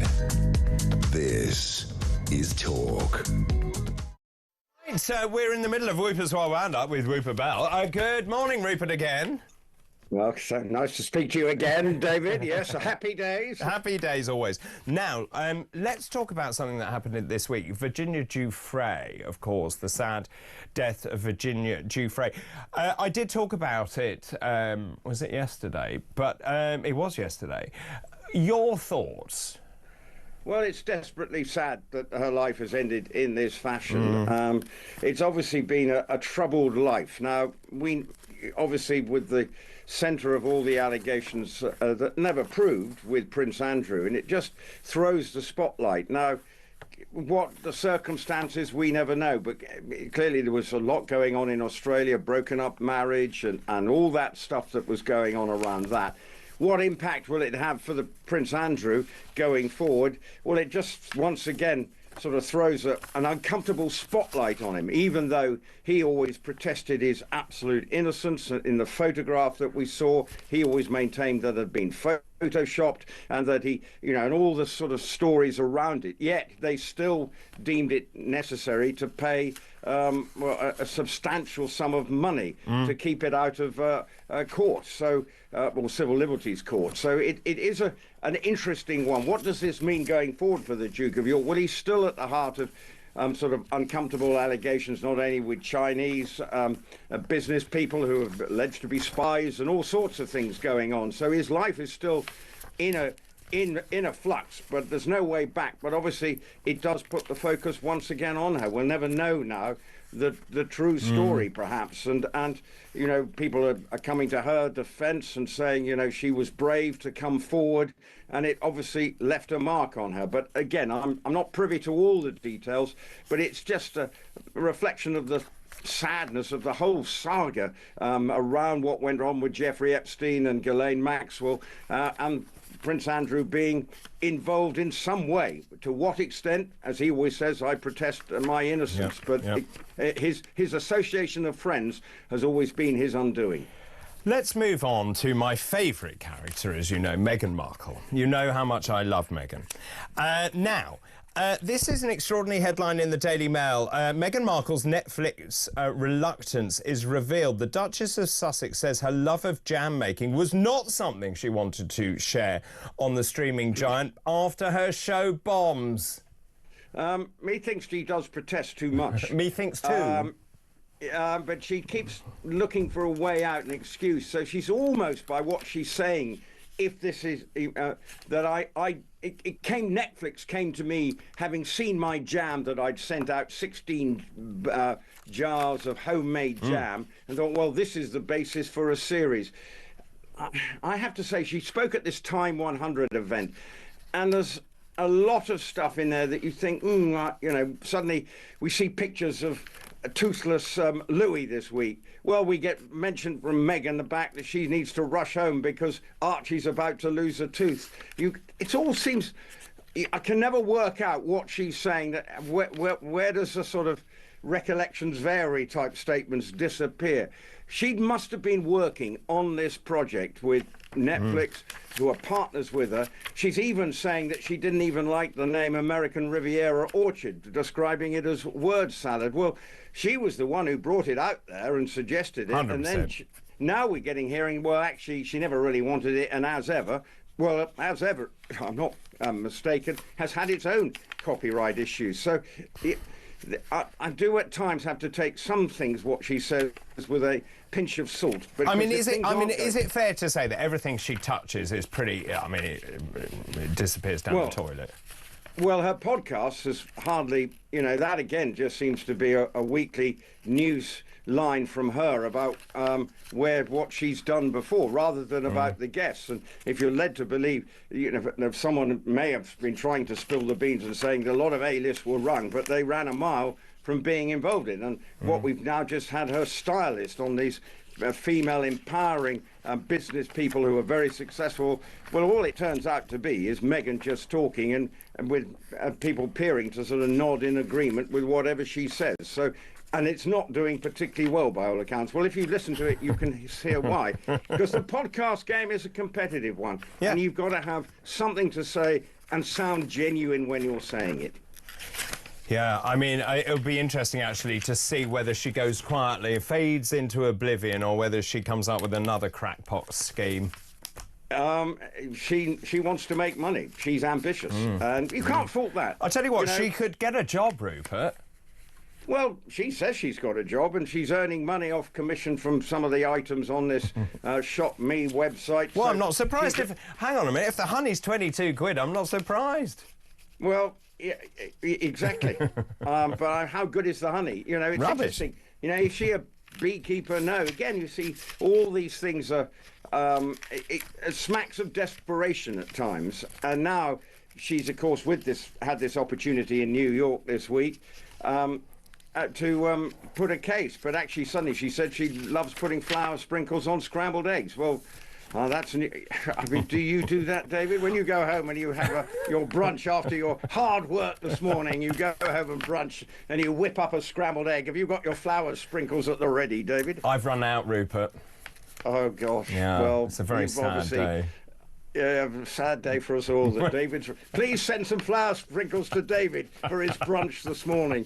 Well, no, I'm lucky if I get a sandwich in the garage on the way home. Rupert, always great to talk to you. I'm so sorry about Aston Villa. I'm not rubbing it in. Well, my wife is so pleased. She said, that's football done for the season, isn't it? And I had to say, sort of, darling. Yippee, she went. And I imagine the Princess of Wales is probably doing something similar this morning with the family. Sorry, darling, but you can't go to any more Villa games this season. Rupert, always good to talk to you. Thanks ever so much. That's Rupert Bell there, Royal commentator. Rupert's Royal Roundup. There we are, Rupert's Royal Roundup. Good morning, David. Read the Dublin protest that you've just been talking about. This is Lisa, as a resident of Northern Ireland. Unfortunately, some of the illegal immigrants will board the nearest bus or train and make their way up here, where there is not a word about the large amount that's already here. If anything, these are pro-illegal immigrant rallies. The whole thing is unbelievable. We're suffering from the same disadvantages as everywhere else. Let's take some voice notes now. Anna is in Spain, about surnames. Good morning, Anna. Hey, this is Anna and living in beautiful Cadiz, Spain. Love the programme. Just to say that in Spain, when women marry, they don't automatically take their husband's name. I don't know if they ever did, but certainly that's not the custom here. And the children, they all have two surnames, of course. So the children of a married couple take the name of their father and the name of their mother as their two surnames. And it doesn't seem to cause any problems here, often with some very long names. Anyway, keep up the good work. It's a great show. Thanks ever so much. Yes, because when I'm in Spain and they say you have to put your first last name there and your second last name there. But actually, mine's very difficult because bull on the end of anything or the beginning of anything is rubbish. It's a terrible name. Who gave me that name? Also, another voice note from Nick about kids not getting out of bed for less than 40k. Morning, David. It's Nick Moore from Loughborough. Whilst I empathise to some degree with the Lord's incredulity at our youngsters not wanting to get out of bed for less than 40k a year, I don't think any of us should be taking lessons from ermine-clad, entitled buffoons, many of whom are extremely wealthy, who get £300 a day tax-free for just signing a book. I think the hypocrisy is rank. Have a good weekend, David. It's a great point. Is it tax-free? I'm not sure it is, actually. But anyway, I take the point. Thanks ever so much for that, Nick. It's time for a break. After the break, I'm hoping to speak to Stevie Ruffs to see how he's getting on with the London Marathon. We spoke to him earlier on. And also, we'll take some of your calls as well. This is Weekend Breakfast. Good morning.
There's no special pleading of MPs. After all, we've had 2 MPs in recent years actually killed, and many of my female colleagues, particularly female, I regret to say, have had vile trolling online, and many of them death threats as well. So if we want MPs to do the job, I think it's up to the state to provide proper protection. And indeed, we do get a lot of advice on security matters. The thing is, with testicular cancer, if it's caught early, it's very easy to cure it. But if you catch it too late, it's a very quick spreader, and then you can't be done as So it's definitely something that is definitely worth catching early, because it's life-saving, isn't it? Absolutely. You guys sound like you're well versed. Across the UK, on DAB+, on your smart speaker, on your smart TV, and on your side. This is... Welcome back. Final part of Weekend Breakfast, 9:53 Sunday, April the 27th. I'm trying to get through to Stevie Ruffs, who is on the start line of the London Marathon. Of course, he was in the studio earlier on today. He has gone to Greenwich. He's gone off to start the London Marathon. Of course, we've got all these people running the London Marathon. 56,000 people expected to run today. It makes it the world's largest. It will actually beat New York as well. The weather looks pretty good, actually. Probably slightly too hot. Lots of messages coming in as well. David, this is Mike and Whitney, Ireland and illegal immigration. Can you imagine thousands of mild-mannered white men, a few women and children arriving in an African country and being given accommodation, food, clothing, phones, driving lessons, guitar lessons, and their kids' school place priority over black kids? No, you can't, because we're surely the only basket case nation on the planet. The indigenous people wouldn't put up with it. How did we get here, David? Good point. Good morning, Dr. David, says Michelle in Swanage. Good morning to you. I like Kemi, but I don't think it matters who leads the Tories. I will never vote for them again, because the trust was lost when Boris threw away his majority and took us for fools. It doesn't matter what they promised. Just like Labour, they lied to us. Nigel is the man for me. Love the show. Thanks very much. Kenny in Edinburgh. Hi, Dr. David. Good morning, David. That's it. I just want to say good morning. Oh, I love the show, and please keep doing what you do, but don't get cocky. Oh, right, OK. You're still not as cool as me. OK, thanks, Kenny. That's very kind. Whoever would... this is Gary Mitchell. Whoever is Conservative leader right now, they would have the same problem as Badenoch has in cutting through with the voters, which is the legacy of 14 years of Conservative government. Had David Cameron become Conservative leader in '97, he would have flopped in the same way that William Hague did. Whereas, if Hague had become leader when Cameron did in 2005, then it would have been Hague who would have become Prime Minister. In 2010, because voters were looking for a change in government, Jenrick might want to reflect on that. Louise, I'm loving the show this weekend. Keep up the common sense. Keep all of those coming in, please. Have we got any... no, we haven't. Right, OK, let's take a call. Chrissy's on the line from Southampton. Good morning. Good morning, David. I'm loving the show as usual. Oh, bless you, bless you. But I am getting fed up with all this immigration, etc., etc. Now, they did talk about the Hebrides, and I thought if they had a holding station there, because none of them get fingerprinted, we've got all sorts coming in the country now. And I think to myself, they should be fingerprinted. They should also take DNA so you can find out where they originally came from. And I mean, we've got young ladies being abused now. Yeah. And it's so wrong, and that can cause mental health problems. I mean, do you just very quickly, because time is very tight, do you think Keir Starmer wants to stop the illegal immigration? Well, from what I've seen so far, no. No. All right, lovely. Thanks ever so much, Chrissy. I've got Stevie on the line. Stevie, are you there? Hello, I am here. Can you hear me? Yeah, what's the atmosphere like? It's packed. It's really cool. The championships runners have just set off. I'm about 15 minutes from my start line. All the people are in the background here. There's a couple of hot air balloons. So, yeah, the atmosphere is lively. And how are you feeling? Are you feeling confident? I'm feeling excited, you know. I just want to get going now. I think it's getting hot. I'm already having to take layers off. But, yeah, I just want to get going. You haven't got much to take off. Well, no, I had my jacket on and yeah, this is it now. This is it now. And, well, look, thanks ever so much for coming in this morning. I wish you a great deal of success and enjoy every moment of it. Just enjoy every moment of it, and I'm sure you'll do us proud. Thank you very much. I appreciate it. And, yeah, hopefully by the end of it, I'll have my medal. You will definitely have a medal. I have great faith in you, so thanks ever so much. And good luck. Stevie Ruffs there, actor, singer, presenter, running the London Marathon, Peter Caldwell. It's something that I imagine you are desperate to do. I have done a marathon in the past. I said I've done a marathon rather than run a marathon. Did you say you ate a marathon? No. Ha, ha, ha. That joke has already been made this morning. It's too Actually, easy. by Claire Muldoon, who's brought in some beautiful pastries and treats and things for us this morning, which is very kind. I was not going to do our waistlines any good whatsoever, but she is on the panel with on the debate desk with Theo Usherwood a little bit later on. Very good. I've got a breaking story for you, which I think is really important. So you'll be thrilled to know the Bayeux Tapestry. You know about this? Do you know this story? I do. You do? OK. Well, you'll be delighted to know that an expert has found an extra penis on the Bayeux Tapestry. I mean, that is life-changing. So I have quite a connection to these penises. That is that the person who originally counted the penises in the Bayeux Tapestry was my history tutor at Oxford University. Yes, Professor George Garnett. Is that right? Yeah, he was one of the most... I think he probably is the most deeply unpleasant person I've ever met. Right. And I've interviewed Jerry Adams, so... Fine. So obviously there were 93 penises of depictions of male genitalia on the tapestry, 5 of men, 88 of horses, but that now pushes the number to 94. Yes, it's apparently all about the virility symbols in terms of Bayeux Tapestry. No, it's really important, and I'm just glad his lifetime of scholarship is finally got the recognition it deserves. What's your speciality? Counting penises. Counting penises, yeah. Well, I mean, if there's any one extra penis involved, I think we can all agree it's Professor George Garnett. So there we are.